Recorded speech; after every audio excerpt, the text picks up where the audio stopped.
லூக்கா 5:1-7. தொடர்ந்து அற்புதங்களை தியானித்து கொண்டு வருகிறோம். என்ன பேசிஸ்ல, என்ன அடித்தளத்தில் நாம் தியானிக்கிறோம் என்று சொன்னால், எனக்கு ஏன் அற்புதம் நடக்க மாட்டேங்குது? அல்லேலூயா. வேதாகமத்தில் சொல்லியிருக்கு, பக்கத்தில் இருக்கிறவங்களுக்கு நடக்குது, எனக்கு ஏன் நடக்க மாட்டேங்குது? அப்போ ஒரு அற்புதம் நடப்பதற்கு சில சூழ்நிலைகள் உருவாக வேண்டியதாக இருக்கிறது, சில காரியங்கள் நடக்க வேண்டியதாக இருக்குது. கர்த்தர் அதை எதிர்பார்க்கிறார். ஸோ அந்த கண்ணோட்டத்தில் ஒவ்வொரு அற்புதத்தையும் நாம் தியானித்து கொண்டு என்ன பண்ணுகிறோம், வருகிறோம். சகோதர சகோதரியை, இன்றைக்கு இந்த அற்புதத்தை நீங்கள் தியானிக்கும் போது சில காரியங்களை உங்களோடு நான் பகிர்ந்து கொள்ள என்ன பண்ணுறேன், ஆசைப்படுகிறேன். நமக்கு தெரிந்த ஒரு அற்புதம் தான், தெரியாத ஒரு அற்புதம் கிடையாது. இதில் நிறைய விஷயங்கள் நாம் என்ன பண்ணியிருக்கிறோம், தியானித்திருக்கிறோம். இன்றைக்கு நிறைய தேவ பிள்ளைகள் தங்களுடைய வாழ்க்கையிலே தாமதங்களை சந்திக்கிறார்கள், ஏமாற்றங்களை சந்திக்கிறார்கள். அதே போல பல எதிர்பார்ப்புகள் நிறைவேறாமல் இன்றைக்கும் என்ன பண்ணி கொண்டிருக்கிறார்கள், தடுமாறி கொண்டிருக்கிறார்கள். இதே மாதிரியான ஒரு நிலைமையில தான் பேதுரு இந்த இடத்துல என்ன பண்ணுகிறார், இருக்கிறார். சீமோன் இந்த இடத்துல இருக்கிறார். எதிர்பார்ப்போடு இரவு முழுவதும் வலை வீசி வலையிலே ஒன்றும் கிடைக்காமல், ஏமாற்றத்தோடு எதிர்பார்ப்புகள் கிடைக்காமல் என்ன பண்ணுகிறார், இப்படிப்பட்ட ஒரு சூழ்நிலையிலே இருக்கிறார். இப்படிப்பட்ட ஒரு சூழ்நிலையிலே இயேசு கிறிஸ்து சீமோனுடைய படகுகளை ஏறுகிறார். அப்போ சூழ்நிலைகள் மாறுகிறது. தோல்வியை கண்ட ஒரு மனிதனுடைய வாழ்க்கையிலே அடுத்த நிமிஷமே கனி கொடுக்கக்கூடிய ஒரு வாழ்க்கை, அற்புதங்கள் நடக்கக்கூடிய ஒரு வாழ்க்கை. அற்புதம்னா சாதாரண அற்புதம் கிடையாது, அபண்டன்ஸ் சொல்லுவாங்க. அபண்டன்ஸ் அப்படின்னு சொன்னா எண்ணத்தகாத அளவுக்கு, கொள்ள முடியாத அளவுக்கான ஒரு அற்புதங்கள் அவங்க வாழ்க்கையில நடக்கிறத நம்ம என்ன பண்ண முடியுது, நம்ம பார்க்க முடியுது. இதுல இருந்து ஒரு காரியத்தை நாம புரிந்து கொள்ள விரும்பணும். என்ன அப்படின்னா, கடவுள் ஒருபோதும் தேவ பிள்ளைகள் தங்களுடைய வாழ்க்கையிலே போராடி கொண்டே இருக்கணும் அப்படின்னு விரும்புகிற தெய்வம் அல்ல. போராட்டம் இல்லாத மனுஷன் கிடையாது. ஆனா தேவனுடைய பிள்ளைகளுடைய வாழ்க்கையிலும் போராட்டங்கள் உண்டு. ஆனால் அந்த போராட்டங்கள் நல்ல ரிசல்ட் கொடுக்கும், நல்ல முடிவு கொடுக்கும். ஒரு உபத்திரவம் வருதுன்னா அந்த உபத்திரவத்தினுடைய முடிவில ஒரு நல்ல அறுவடையை அறுப்போம். ஒரு நிந்தனை வருதுன்னா ஒரு நிந்தனையினுடைய முடிவிலே ஒரு நல்ல அறுவடை அறுப்போம். ஆனா தேவனுடைய பிள்ளைகள் உபத்திரவத்தில் தொடர்ந்து இருக்கிறாங்க, நிந்தனையில தொடர்ந்து இருக்கிறாங்க, ஸ்ட்ரகிள்ஸ்ல, போராட்டங்கள்ல தொடர்ந்து என்ன பண்ணுகிறார்கள், இருக்கிறார்கள். ஏன் இந்த பிரச்சனை? அதை தான் இன்னைக்கு கொஞ்சம் ஆழமா நாம் தியானிக்க போகிறோம். அதாவது என் வாழ்க்கையில போராட்டங்கள் வருகிறது, நிந்தனைகள் வருகிறது அப்படின்னு சொன்னா அது எல்லாமே சாட்சிகளாய் மாற்றி கர்த்தர் என்ன செய்கிறார், ஒரு சாட்சி உள்ள மனுஷனாக என்னை நிறுத்தி அவர் பக்கமாக இன்னும் என்னை என்ன பண்ணுகிறார், நெருக்கி சேர்த்து கொள்ளுகிறார். ஆனால் இன்றைக்கு நம்முடைய வாழ்க்கையில எந்த விஷயத்திலும் ஒரு ரிசல்ட்டே இல்லை, ஒரு முடிவே கிடையாது. ரொம்ப நாள் போராடிக்கிட்டே இருக்கிறோம். ஏன் ஒரு இரவு முழுவதும் போராடின பேதுரு அடுத்த நாள் அவ்வளவு பெரிய அறுவடை செய்தார். ஏன் நம்மளால செய்ய முடியல? எஸ், கர்த்தர் அதிகாரம் உள்ளவர், கர்த்தர் அதிசயங்கள் செய்யக்கூடியவர், கர்த்தர் அற்புதங்கள் செய்யக்கூடியவர், இயற்கைக்கு அப்பாற்பட்ட காரியங்களை நாம் செய்யக்கூடியவராக தான் இயேசு. ஆனா பிரச்சனை என்னன்னா, இயேசுவின் இடத்துல பிரச்சனை இல்லை, பேதுருவாக நின்று கொண்டிருக்கிற உங்களிடத்திலும் என்னிடத்திலும் தான் என்ன இருக்கிறது, பிரச்சனை இருக்கிறது. ஹல்லேலூயா. அப்ப பேதுரு என்னென்ன காரியத்தை செஞ்சாரு, இந்த படகு நிறைய அவர் மீன் பிடிப்பதற்கு என்று சில காரியங்களை நம்ம இன்னைக்கு என்ன பண்ண போறோம், தியானிக்க போகிறோம். அதுல முதல் காரியம், போராடி கொண்டு இருப்பதால் ஏற்படும் விரக்தியை உணர்ந்து கொள்ளுதல். ஹல்லேலூயா. நல்லா புரிஞ்சுக்கோங்க நான் சொல்ற பாயிண்ட். ஒரு மனுஷனுடைய வாழ்க்கையில போராட்டங்கள் நேரங்கள் அதிகமாகும் போது விரக்தி, அந்த விரக்தி என்பது என்ன அர்த்தம்னா, என்னடா இது வாழ்க்கை, ஏன் இந்த வாழ்க்கை, ஏன் இந்த பிரச்சனை, எதுக்காக வாழணும், இப்படிப்பட்ட காரியங்கள் ஒரு மனுஷனுடைய வாழ்க்கையில் என்ன பண்ணுகிறது, வருகிறது. அப்ப முதலாவது காரியம் என்ன அப்படின்னா, ஒரு மனிதனுடைய வாழ்க்கையிலே போராட்டங்கள் எதை கொண்டு வரும் என்று சொன்னால் சோர்வை கொண்டு வரும். அல்லேலூயா. அப்போஸ்தலனாகிய பேதுரு சொல்றார், 5ஆம் அதிகாரம் 5ஆம் வசனத்தில், ஐயரே ராம் முழுவதும் நாங்கள் பிரயாசப்பட்டும் ஒன்றும் அகப்படவில்லை. இது எதை குறிக்கக்கூடியது என்று சொன்னால், இரவு முழுவதும் அவருடைய அந்த போராட்டம், மீன் பிடிக்கணும் அப்படிங்கிற ஒரு போராட்டத்தை இரவு முழுவதும் போராடுகிறார். அப்படி போராடும் போது அதனுடைய விளைவு என்னன்னா, ஒன்றும் கிடைக்காததுனால சோர்வு. தன்னுடைய பலன் முழுவதையும் அதில் செலவழித்திருக்கிறார், தன்னுடைய காசு முழுவதையும் அதில் செலவழித்திருக்கிறார், தன்னுடைய மென்டல், அதாவது சிந்தனையிலே நான் எப்படியாவது இன்றைக்கு கொஞ்சம் நல்ல மீன் பிடிக்கணும், என் கடன் பிரச்சனைகளை தீர்க்கணும், என் குடும்பத்தை நான் நடத்தணும், என் குடும்பத்தினுடைய காரியங்களை நான் செய்யணும் என்று பல்வேறு எதிர்பார்ப்புகளோடு என்ன பண்ணுகிறார், அந்த கடலை நோக்கி மீன் பிடிக்க போறார் இரவு முழுவதும். ஆனா இந்த போராட்டம் அவருக்கு என்ன ரிசல்ட்டை கொடுத்தது அப்படின்னு சொன்னா, ஒரு நல்ல ரிசல்ட், ஒரு நல்ல முடிவை கொடுக்கல. அதுக்கு பதிலாக எதை கொடுத்தது? ஒரு சோர்வை கொடுத்தது. சில நேரங்களில் நம்முடைய வாழ்க்கையில் அப்படிதான். சில உபத்திரவங்கள் வரும்போது, சில பாடுகள் வரும்போது, சில நிந்தனைகள் வரும்போது சோர்வு நம்மளை ஆக்கிரமிப்பு பண்ண விடக்கூடாது. நம்ம ஏங்க இந்த சோர்வு வருது அப்படின்னு சொன்னா தெளிவா புரிந்து கொள்ளணும். நான் பட்ட இந்த உபத்திரவம், நான் பட்ட இந்த போராட்டம் முழுக்க முழுக்க என்னுடைய சுயபலத்தால் நான் முயற்சி செய்தது. என் சுயபலன் ஒருபோதும் எனக்கு எதை கொண்டு வரல? எதை கொண்டு வரல? எனக்கு ஒரு பெனிஃபிட்டை கொண்டு வரல. அல்லேலூயா. என்னுடைய ஆசீர்வாதத்தை கொண்டு வரல. அதனாலதான் சொல்றாரு ஐயரே, ராம் முழுவதும் நாங்கள் பிரயாசப்பட்டு. நல்லா கவனிக்கணும் அந்த வார்த்தையை. என் தேவனுக்கு முன்பாக ஒரு போராட்டத்தையோ ஒரு உபத்திரவத்தையோ ஒரு பாடையோ நீங்க சந்திக்கும் போது, தேவனுக்கு முன்னாக ஜெபிக்கும் போது, உங்களுடைய சுயபலத்தினுடைய விரக்தி ஆண்டவர்கிட்ட சொல்ல, ஆண்டவரே என் சுயபலத்தால் நான் ஓடி பார்த்தேன், ஓட முடியல. என் சுயபலத்தால் நான் தாங்கி பார்த்தேன், தாங்க முடியல. என் சுயபலத்தால் ஒரு பிரச்சனையை எதிர்த்து பார்த்தேன், என்னால் எதிர்த்து முடியல. என்னால ஒன்றும் முடியாது ஆண்டவரே என்று என்றைக்கு தேவ சமூகத்தில் உங்களை அர்ப்பணிக்கிறீங்களோ அப்பொழுதுதான் கர்த்தர் செயல்பட ஆரம்பிப்பார். அல்லேலூயா. அந்த விரக்தியை உணர்ந்து கொள்ளணும். எப்ப ஒரு மனுஷன் தன்னுடைய சுயத்தினுடைய தோல்வியை உணர்ந்து கொள்ளுகிறானோ அப்பொழுதுதான் அவன் தேவனிடத்தில் கிட்ட நெருங்கி சேருகிறான். உங்களுடைய சுயத்தை நீங்க பூஸ்ட் பண்ணிக்கிட்டே இருக்கிறீங்க. உன்னால முடியும். உலகம் சில நேரத்தில் சொல்றது உண்டு, அது வேற டோன். கவனிங்க. உன்னால முடியும், உன்னால முடியும், உன்னால சாதிக்க முடியாத காரியங்கள் கிடையாது என்று மோட்டிவேஷன் சில பேர் கொடுக்கிறது உண்டு, அது வேற டோன். ஆனா ஸ்பிரிச்சுவலா ஆவிக்குரிய வாழ்க்கையில நீங்க பேசக்கூடிய வார்த்தைகள் வேற. என்னதான் மோட்டிவேஷன் கொடுத்து ஓட வச்சாலும் என்கிட்ட எவ்வளவு ஃபியூல் இருக்கோ, பெட்ரோல் இருக்கோ, அவ்வளவுதான் என்ன பண்ண முடியும்? ஓட முடியும். அதுக்கு மேல என்னால என்ன பண்ண முடியாது? ஒரு லைனுக்கு மேல என்னால என்ன பண்ண முடியாது? ஓட முடியாது, நான் விழுந்துருவேன். அப்ப உலகம் சொல்லுகிற டோன் வேற. ஆனா வேதாகமத்தை அறிந்தவர்கள், ஆவிக்குரிய நிலைமைகள்ல புரிந்து கொள்ளுகிறவர்கள், எப்பயுமே எந்த தேவ பிள்ளையும் எத்தனை வருஷம் ரட்சிக்கப்பட்ட ஆனாலும் சுய பலத்தால ஒரு ஸ்டெப் எடுத்து வைக்காம சும்மா என்ன பண்ண மாட்டாங்க, இருக்க மாட்டாங்க. அல்லேலூயா. ஏதாவது ஒரு பிரச்சனை வந்தா, ஏதாவது உபத்திரம் வந்தா, ஏதாவது ஒரு பாடு வந்தா சும்மா இருக்க மாட்டாங்க. உடனே ஆண்டவர் சமூகத்தில் போய் உட்கார்ந்து ஜெபித்து காத்திருந்து நான் செய்வேன் அப்படின்னு விடுற டயலாக்லாம் தயவு செய்து உண்மையா இருதயத்தை தொட்டு சொல்லுங்க. ஒரு பிரச்சனை வந்தா ஏதாவது ஒரு காரியத்தையாவது சுயமா நம்ம எடுத்து வைக்காம இல்லை, சுயமா செய்யாம கிடையாது. அப்படி செஞ்சதுல தோல்வி வரும்போது தேவ சமூகத்துல போய் அந்த தோல்வியை ஏற்றுக்கொள்ளணும். அந்த விரக்தியை என்ன பண்ணணும்? ஏற்றுக்கொள்ளணும். அது தெளிவா என்ன பண்ணும்? முதல் காரியத்தை நாம் என்ன பண்ணும்? புரிந்து கொள்ளணும். சகோதர சகோதரியே, ஆனா ஒரு காரியத்தை புரிந்து கொள்ளணும். இந்த போராட்டத்துல ரிப்பீட்டடா தொடர்ந்து உங்க சுய பலன முயற்சி செய்தீங்கன்னா அது என்ன பிரச்சனையை கொண்டு வரும் அப்படின்னு சொன்னா, மிகப்பெரிய ஒரு டிசாஸ்டர்னு சொல்லுவாங்க. ஒரு மிகப்பெரிய விளைவுகளையும் மிகப்பெரிய அழிவையும் என்ன பண்ணும்? கொண்டு வரும். அதே போல போராடுகிற பிள்ளைகளுடைய வாழ்க்கையில என்ன பிரச்சனை அப்படின்னு சொன்னா, போராட்டங்கள் அதிகமாகும் போது விரக்தியை ஏற்றுக்கொள்ளாம என்ன பண்றாங்க? அந்த பிரச்சனையை அந்த இழப்பை ஏற்றுக்கொள்ளாம இருக்கிறவங்க என்ன பண்ணுவாங்க?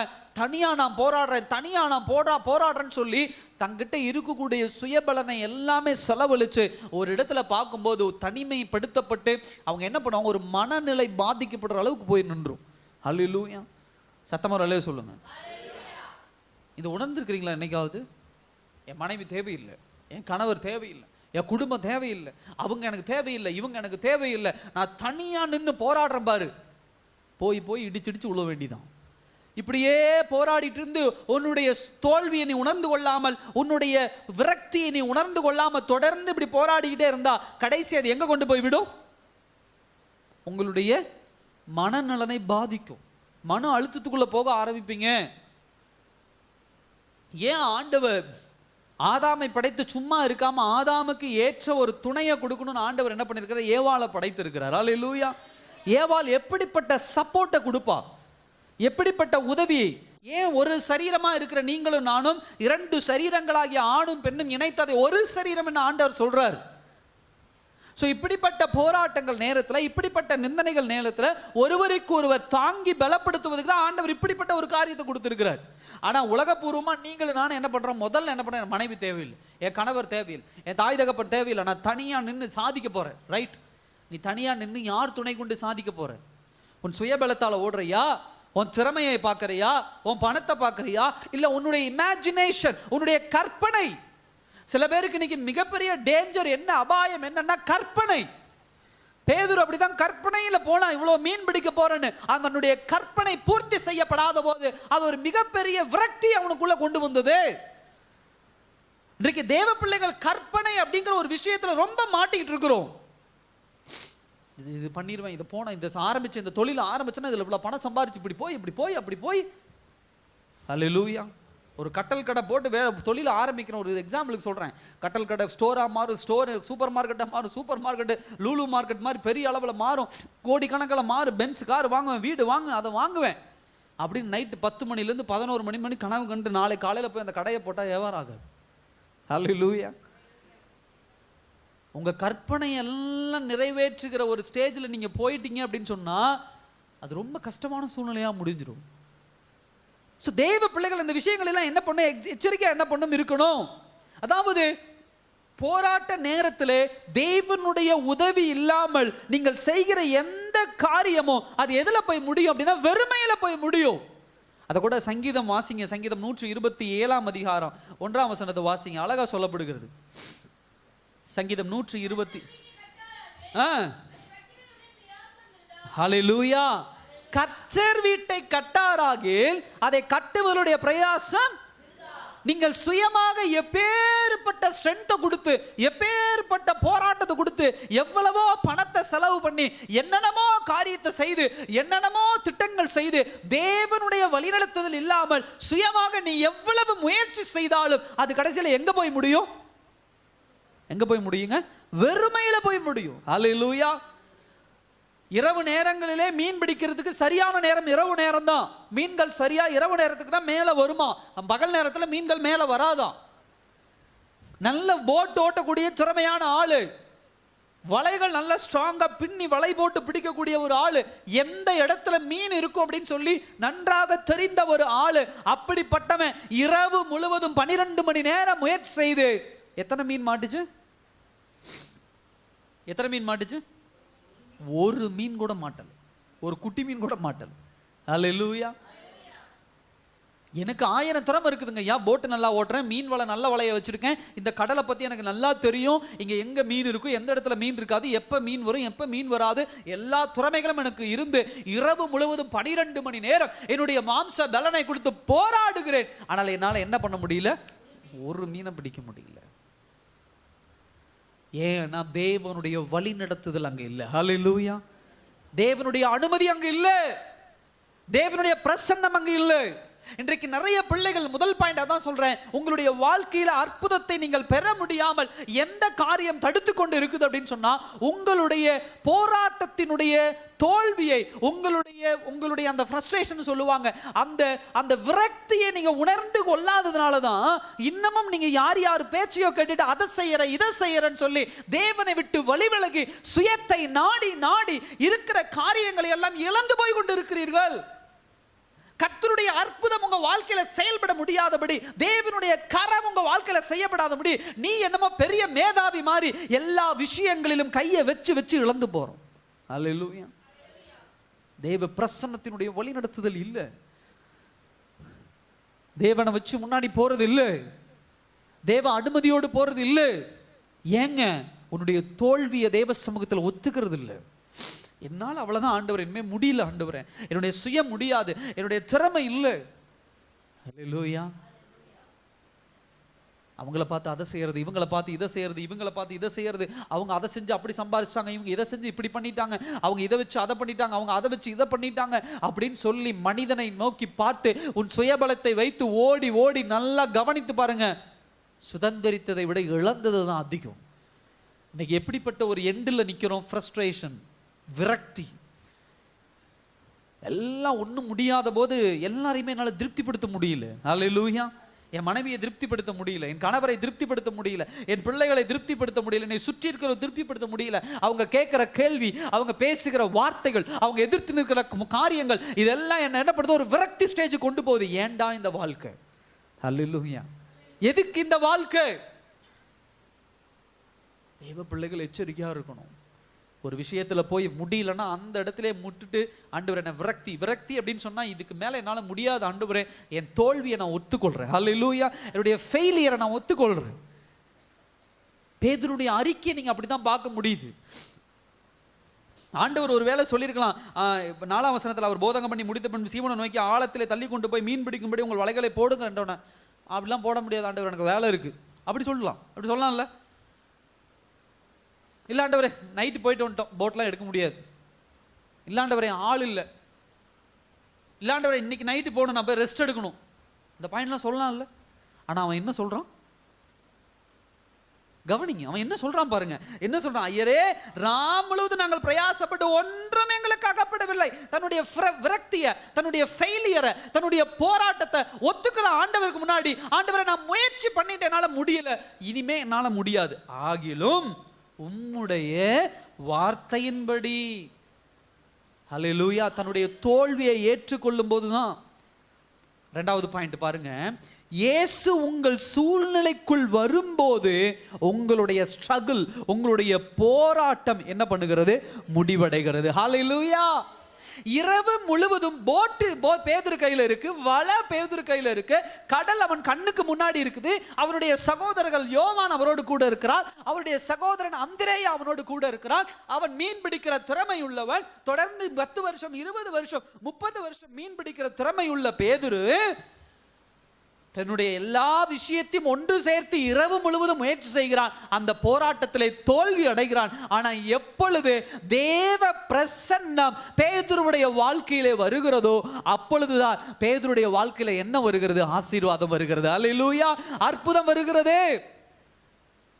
வெறுமையா இருந்த பேதுரு சுய முயற்சியால, சுய பலத்தால, நண்பர்களுடைய உதவினால, சகோதரர்களுடைய உதவினால எல்லாமே வெறுமையாய் போன பேதுரு எப்பொழுது இயேசு கிறிஸ்து பேதுருடைய வாழ்க்கையில வந்தாரோ அப்பொழுது வெறுமையாய் இருந்த காரியங்கள் எல்லாம் அபண்டன்ஸ் அப்படின்னு சொன்னா நிரம்பி வழிகிற காரியமாக மாறி போகிறது. அல்லேலூயா. இயேசு கிறிஸ்து ஒரு மனிதனுடைய வாழ்க்கையில என்னென்ன வரும்போது என்ன நடக்கும் தெரியுமா? முதலாவது ஹோப்லெஸ் சிச்சுவேஷன் அப்படின்னு சொல்லுவாங்க. அதாவது நம்பிக்கை இல்லாத மனநிலைமையை கர்த்தர் மாற்றுகிறவராக இருக்கிறார். அல்லேலூயா. இயேசு உங்க வாழ்க்கையிலும் என் வாழ்க்கையில வரும்போது முதல்ல நடக்கிற விஷயம் என்ன தெரியுமா? என் மனசு இத்தனை நாட்களாக நம்பிக்கை இல்லாத சூழ்நிலையாக இருக்கும். இயேசு எனக்குள்ள வந்த உடனே நம்பிக்கை உள்ள ஒரு மனுஷனான மாறிடுவேன். அல்லேலூயா. என்னால முடியாது, என்னால இதை சாதிக்க முடியாது, என்னால இனி வாழ முடியாது, இது வாழ்க்கை இனிமே இப்படித்தான், இப்படி என்று பேசிக்கொண்டிருக்கிற தேவ பிள்ளைகள் ஆண்டவருடைய பிரசன்னம் வந்த உடனே என் தேவனாலே எல்லாம் செய்யக்கூடும். அல்லேலூயா. என் தேவன் மூலமாக நான் அதை செய்வேன், என் தேவன் மூலமாக நான் இதை செய்வேன், என் கர்த்தர் மூலமாக இதை நான் சாதிப்பேன் என்று சொல்லி நம்பிக்கையுள்ள மகனாக மகளாக கர்த்தர் மாற்றுகிறார். அல்லேலூயா. அதான் 5ஆம் வசனத்துல பார்க்கிறோம். சீமான், ஐயரே, ராம் முழுவதும் நாங்கள் பிரயாசப்பட்டு ஒன்றும் அகப்படவில்லை. அவருடைய நம்பிக்கை இல்லாத சூழ்நிலை. ஆனா ஆண்டவர் அவனுக்குள்ள வந்தோன்னு சொல்றான், ஆகிலும் உடைய வார்த்தையின்படி நான் என்ன பண்ணுகிறேன்? வலையை போடுகிறேன். அல்லேலூயா. நல்லா கவனிங்க. நம்பிக்கை இல்லாத ஒரு மனுஷனா இருக்கிறான். ஆனா ஆண்டவர் வந்து சொன்ன உடனே, ஆண்டவருடைய பிரசன்னம் பேதுருடைய வாழ்க்கையில வந்த உடனே அவருடைய பேச்சு எப்படி மாறுது? இருந்தாலும் ஆண்டவரே, நீங்க சொன்னதுக்காக நான் என்ன பண்றேன்? வலைய போடுறேன். ஏன் வலைய போடுறேன்? எதுக்காக வலைய போடுறேன்? மீன் கிடைக்கும் என்கிற ஒரு நம்பிக்கை அவனுக்குள்ள பிறந்திருக்குது. ஹல்லேலூயா. அதான் முதல் காரியம். 2வது காரியம் என்ன அப்படின்னா, தேவனுடைய பிரசன்னம் ஒரு மனுஷனுக்குள்ள வரும்போது அவனுடைய போராட்ட மனநிலைமை மாறி சமாதானமான ஒரு மனநிலைமைக்கு வரும். ஹல்லேலூயா. தேவ பிரசன்னம் ஒரு மனுஷனுக்குள்ள வந்தோன்னா அதான் முதல்ல நம்பிக்கை இல்லாத சூழ்நிலையை நம்பிக்கை உடையவனாக மாற்றுகிறது. 2வது பதட்டமான சூழ்நிலைமையை என்ன பண்ணுது? அவனை அமைதியாக மாற்றி நிதானத்தை அவனுக்குள்ள கொண்டு வருது. அல்லேலூயா. சத்தமா சொல்லுங்க. அதை உணர்ந்து இருக்கிறீங்களா? ஒரு விஷயத்தை ரொம்ப பதட்டமா, ஒரு காரியத்தை, ஐயோ என்னால முடியாது, ஐயோ இதை எப்படி எதிர்கொள்ள போறேன், இந்த பிரச்சனை நான் எப்படி சமாளிக்க போறேன், இதை எப்படி பண்ண போறேன், அதை எப்படி பண்ண போறேன் அப்படின்னு சொல்லி போராடிக்கிட்டு பதட்டமா ஒரு மன அழுத்தத்தோடு இருக்கும்போது, ஒரு ஜெபிக்கும் போது, தேவ வசனத்தை கேட்கும் போது, இல்ல ஆண்டவருடைய பாட்டை பாடும் போது, ஆண்டவருடைய வார்த்தையை கேட்கும் போது அப்படியே மென்மையா மாற ஆரம்பிப்பு. ஒரு ஐஸ் கட்டி வெயில்ல வச்சா எப்படி அப்படியே உருகி உருகி ஊத்தி கடைசியில ஒரு பொட்டு தண்ணி இல்லாம அந்த இடத்துல ட்ரை ஆகி போயிருதோ, அதே போல என்ன பண்ணுது, மாறி போகுது. ஹல்லேலூயா. காரியம் நடக்குதோ நடக்கலையோ அது ரெண்டாவது விஷயம். ஆனா எனக்குள்ள இருக்கக்கூடிய பதட்டமான சூழ்நிலையை கர்த்தர் உடைத்தெறிகிறவராக இருக்கிறார். ஹல்லேலூயா. ஒரு மனுஷன் தனக்குள்ள இருக்கக்கூடிய அந்த மன அழுத்தம், பதட்டமான சூழ்நிலையை ஒரு மனுஷன் ஜெயிக்கும் போது என்ன நடக்குது, அவனுடைய வாழ்க்கையில எதிராய் நிற்கிற காரியங்கள் சாதாரணமாய் அவனுக்கு தெரிய ஆரம்பிக்கும். ஹல்லேலூயா. அது எவ்வளவு வேணா பிரச்சனை இருக்கலாம், அது தெளிவா புரிஞ்சுக்கணும். மூன்றாவது ஒரு காரியம், இயேசு தேவனுடைய பிரசன்னம் வரும்போது மூன்றாவது காரியம் என்ன நடக்கும் அப்படின்னா, எப்பொழுதும் தேவனுடைய பிரசன்னம் வருகிற நேரத்தில், தேவனுடைய வழிநடத்துதல் வருகிற நேரத்தில் இதுவரைக்கும் நீங்கள் கஷ்டப்பட்டு கொண்டிருப்பீர்கள். தேவ பிரசன்னம் வந்த உடனே அங்க கஷ்டம் இருக்காது, அறுவடையின் நேரம் தொடங்க ஆரம்பிக்கும். அல்லேலூயா. என்ன நேரம் தொடங்க ஆரம்பிக்கும்? அறுவடையின் நேரம், பெற்றுக்கொள்ளுகிற நேரமா மாற ஆரம்பிக்கும். இதுவரைக்கும் உங்களுடைய சூழ்நிலை எப்படி வேணா இருக்கலாம், இரவு முழுவதும் மீன் பிடித்து ஒரு மீனும் அகப்படாத சூழ்நிலை. ஆனா தேவ பிரசன்னம் வந்த உடனே அவருடைய வாழ்க்கையில என்ன கிடைக்க ஆரம்பிக்கிறது, மீன் கிடைக்கிற அந்த அற்புதம் நடக்கிறத நம்ம பார்க்க முடியுது. ஹல்லேலூயா. அதுதான் தேவ பிரசன்னத்தினுடைய வித்தியாசம். தேவ பிரசன்னம் உங்க வாழ்க்கையில இருக்கு அப்படின்னு சொன்னா இதுவரை நடந்த விஷயத்தை ஒதுக்கிடுங்க. இனி நீங்க செய்யற காரியத்துல அறுவடையை பார்க்க முடியுதா, ஆண்டவருடைய வழி நடத்துதல பார்க்க முடியுதா, காரியங்கள் ஸ்மூத்தா போகுதா, காரியங்கள் சமாதானமா போகுதா, ஆசீர்வாதங்கள் வருதா, இல்ல இழப்புகள் வருதா? கவனிங்க, எச்சரிக்கையா இருங்க தேவ பிள்ளைகள். சில பேர் சில விஷயங்கள்ல போய் போட்டு போட்டு ஏமாந்துகிட்டே இருக்கிறீங்கன்னா அது தேவ பிரசன்னம் உள்ள ஒரு காரியம் இல்ல, உங்களுக்குள்ள தேவ பிரசன்னம் இல்ல. ஹல்லேலூயா. உங்களுக்குள்ள தேவ பிரசன்னம் இல்ல. ஒரு காரியத்தை ஒருத்தர் வச்சு சக்சஸ் அடைஞ்சு போறாங்க, ஆனா அதே காரியத்தை நீங்க எடுக்கிறீங்க, அதுல ஃபெயிலியர், தோல்வி வருது. ஒரு விஷயத்தை ஒருத்தர் செஞ்சு வெற்றி அடைஞ்சு போறாங்க, அதே விஷயத்தை நீங்க எடுத்து செய்றீங்க, அதுல தோல்வி வருது. ஏன்? தேவ பிரசன்னம் எனக்குள்ள இல்ல. ஹல்லேலூயா. தேவ பிரசன்னம் எனக்குள்ள இருக்கு அப்படின்னா முதல்ல நான் சரியான காரியத்தை தேர்ந்தெடுப்பேன், சரியான வழியை தேர்ந்தெடுப்பேன், தேவ திட்டமுள்ள வழியை தேர்ந்தெடுப்பேன், தேவனுடைய திட்டமுள்ள பாதையில நான் போவேன். அப்படி போகும்போது எந்த இடத்துல முட்டு சந்தில போய் நிக்கிற மாதிரி தோல்வியில போய் நான் நிக்க மாட்டேன். ஹல்லேலூயா. இழந்து போய் நான் நிக்க மாட்டேன். ரவு முழுவதும் அந்த கடலை சுத்தி சுத்தி வலையா போடுறான், சுத்தி சுத்தி வலையா போடுறான், ஒரு மீனும் சிக்கல. ஆனா எப்ப தேவனுடைய பிரசன்னம் வந்ததோ அப்ப போய் ரவுண்டு வலைய வீசுறான். வலை கிளியத்தக்க மீன்கள், போட்டு கவிழத்தக்க மீன்கள், சகோதரர்களை இன்னொரு போட் எடுத்துட்டு வாடாங்கிறான். அந்த போட்டு நிரம்புற அளவுக்கு மீன்களை கர்த்தர் கொடுக்கிறார். ஹல்லேலூயா. ஏன்னா இப்பதான் சொல்றாரு ஆண்டவர், வா மீன் பிடிக்க போலாம். ஹல்லேலூயா. நைட்டு சொல்லல, தேவனுடைய சித்தம் அதுதான். இதான் ஆண்டவருடைய பிரசன்னம் ஒரு மனுஷனுடைய வாழ்க்கையில வரும்போது இப்படிதான் நடக்கும். ஒரு விசிபிள் ரிசல்ட்னு சொல்லுவாங்க, வெளிப்படையான ஒரு முடிவை பார்க்க முடியும் ஆண்டவர் வழி நடத்துறதுல. சமாதானம் இருக்கும். ஒரு காரியத்தை ஆண்டவர்கிட்ட ஜெபிச்சு ஒரு காரியத்தை தொடங்கி பாருங்க, குடும்பங்கள்ல சமாதானம் இருக்கும். கூட இருக்கிறவங்க சமாதானமா இருப்பாங்க. 1 ரூபாய் போட்டு 2 ரூபாய் எடுப்பீங்க, 2 ரூபாய் போட்டு 4 ரூபாய் எடுப்பீங்க. சம்பளத்துக்கு போறீங்களா, கூலிக்கு போறீங்களா, நீங்க சம்பாதிக்கிற காசை கொண்டு வந்து அப்படியே சேர்த்து சேர்த்து வைப்பீங்க. 1 ரூபாய் கூட அதுல வீண் விரயமா போகாது. சில பேரெல்லாம் ஒரு குடும்பத்தில் எவ்வளோ சம்பாதிச்சாலும் கடைசியில் பார்த்தா கடனாளியா தான் இருக்காங்க. ஹல்லேலூயா. எவ்வளோ சொத்து இருந்தாலும் கடைசியில் பார்த்தா கடனாளியா இருக்கான். ஏன்? ஆண்டவரை ஏற்றுக்கொண்டு சத்திய வசனத்தை அறிந்து தேவ பிரசன்னத்தை உணர்ந்த பிள்ளைகளாக பிளா பிளான்னு என்னென்னமோ நம்ம பேசுறோம். சரி, பிராக்டிக்கலா உன் லைஃப்ல என்னன்னு ஒருத்தர் நம்மளை பார்த்து கேள்வி கேட்டா என்ன? ஒன்றும் இல்லை, கையை இப்படி தான் காட்டுறோம். இப்போ அவங்க கேட்குற கேள்வி, உனக்கு எனக்கு என்ன வித்தியாசம்? இயேசுவை கும்பிடுறேன், ஜெபிக்கிறேன், உபவாசம் இருக்கிறேன், ஞானஸ்தானம் எடுக்கிறேன், திருவிருந்து எடுக்கிறேன், அங்கே போகிறேன், இங்கே வரேங்கிற. நீயும் கடனில் தான் இருக்க, நானும் எதில் தான் இருக்கேன்? கடனில் தான் இருக்கேன். உனக்கு எனக்கு என்ன வித்தியாசம்? ஹல்லேலூயா. அப்படி கேள்வி கேட்டால் உங்ககிட்ட என்கிட்ட என்ன பதில் இருக்கு? என் ஆண்டவர் ஆசீர்வதிக்கல பாஸ்டர், என் ஆண்டவர் என்ன நடத்தல, என் ஆண்டவர் எனக்கு செய்யலை அப்படின்னு ஆண்டவர் மேலேயே பழிய போடுறது. ஹல்லேலூயா. இல்லை, தேவன் மேல பழிய போடாதீங்க தயவு செய்து. எல்லா தவறுகளையும் நம்ம செய்யறோம். அல்லேலூயா. சாயந்தரம் நான் வாக்கிங் நடந்துட்டு இருக்கும்போது ஒரு பையன் சைக்கிள் காலை 8 அவனுக்கு ஒரு புது சைக்கிள் வாங்கி கொடுத்துருக்காங்க போல. என்னது? சைக்கிள் காலை 8.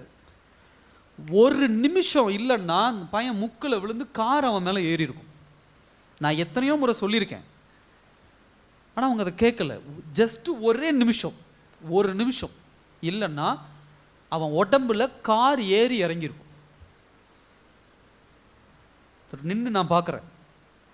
ஏற்கனவே ஒரு முறை கார் ஆக்சிடென்ட் ஆகி அவன் கொண்டு போய் ஒரு டிச்சில் விட்டு நின்னான். ஒன்று கால் போயிருக்கும், இல்லைன்னா கை போயிருக்கும், இல்லைன்னா தலையில் ஏறி இருக்கும் கார்.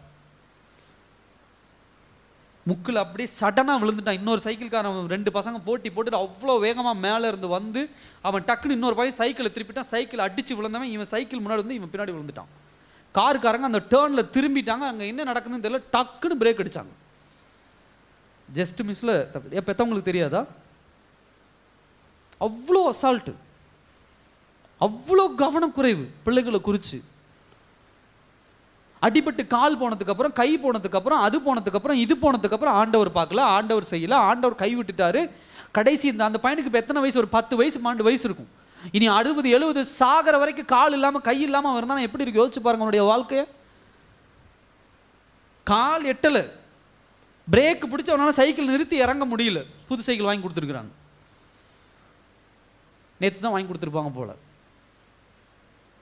ஒன்றும் சொல்றதுக்கு இல்லை, நான் கடந்து போயிட்டேன், அவ்வளோதான். நம்ம ஏன் கூப்பிட்டு சொல்லி நம்ம அதை அவங்க பெருசாக எடுத்துக்கிறது இல்லை. அப்போ நம்ம ஏன் அதை சொல்லி ஒரு பிரயோஜனம் இல்லை. அதனால சில விஷயங்கள் இப்போ நான் நேரில் பார்த்தா கூட கண்டுக்காம போயிடுறேன்.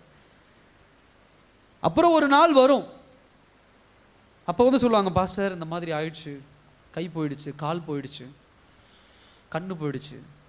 இது ஆண்டவரை குறை சொல்லக்கூடாது. அல்லேலூயா. சில விஷயங்கள் அப்படிதான். ஆண்டவர் சில விஷயங்களை வேண்டாம்னு தான் சொல்றாரு. ஆனா நீங்களும் நானும் என்ன பண்றோம்?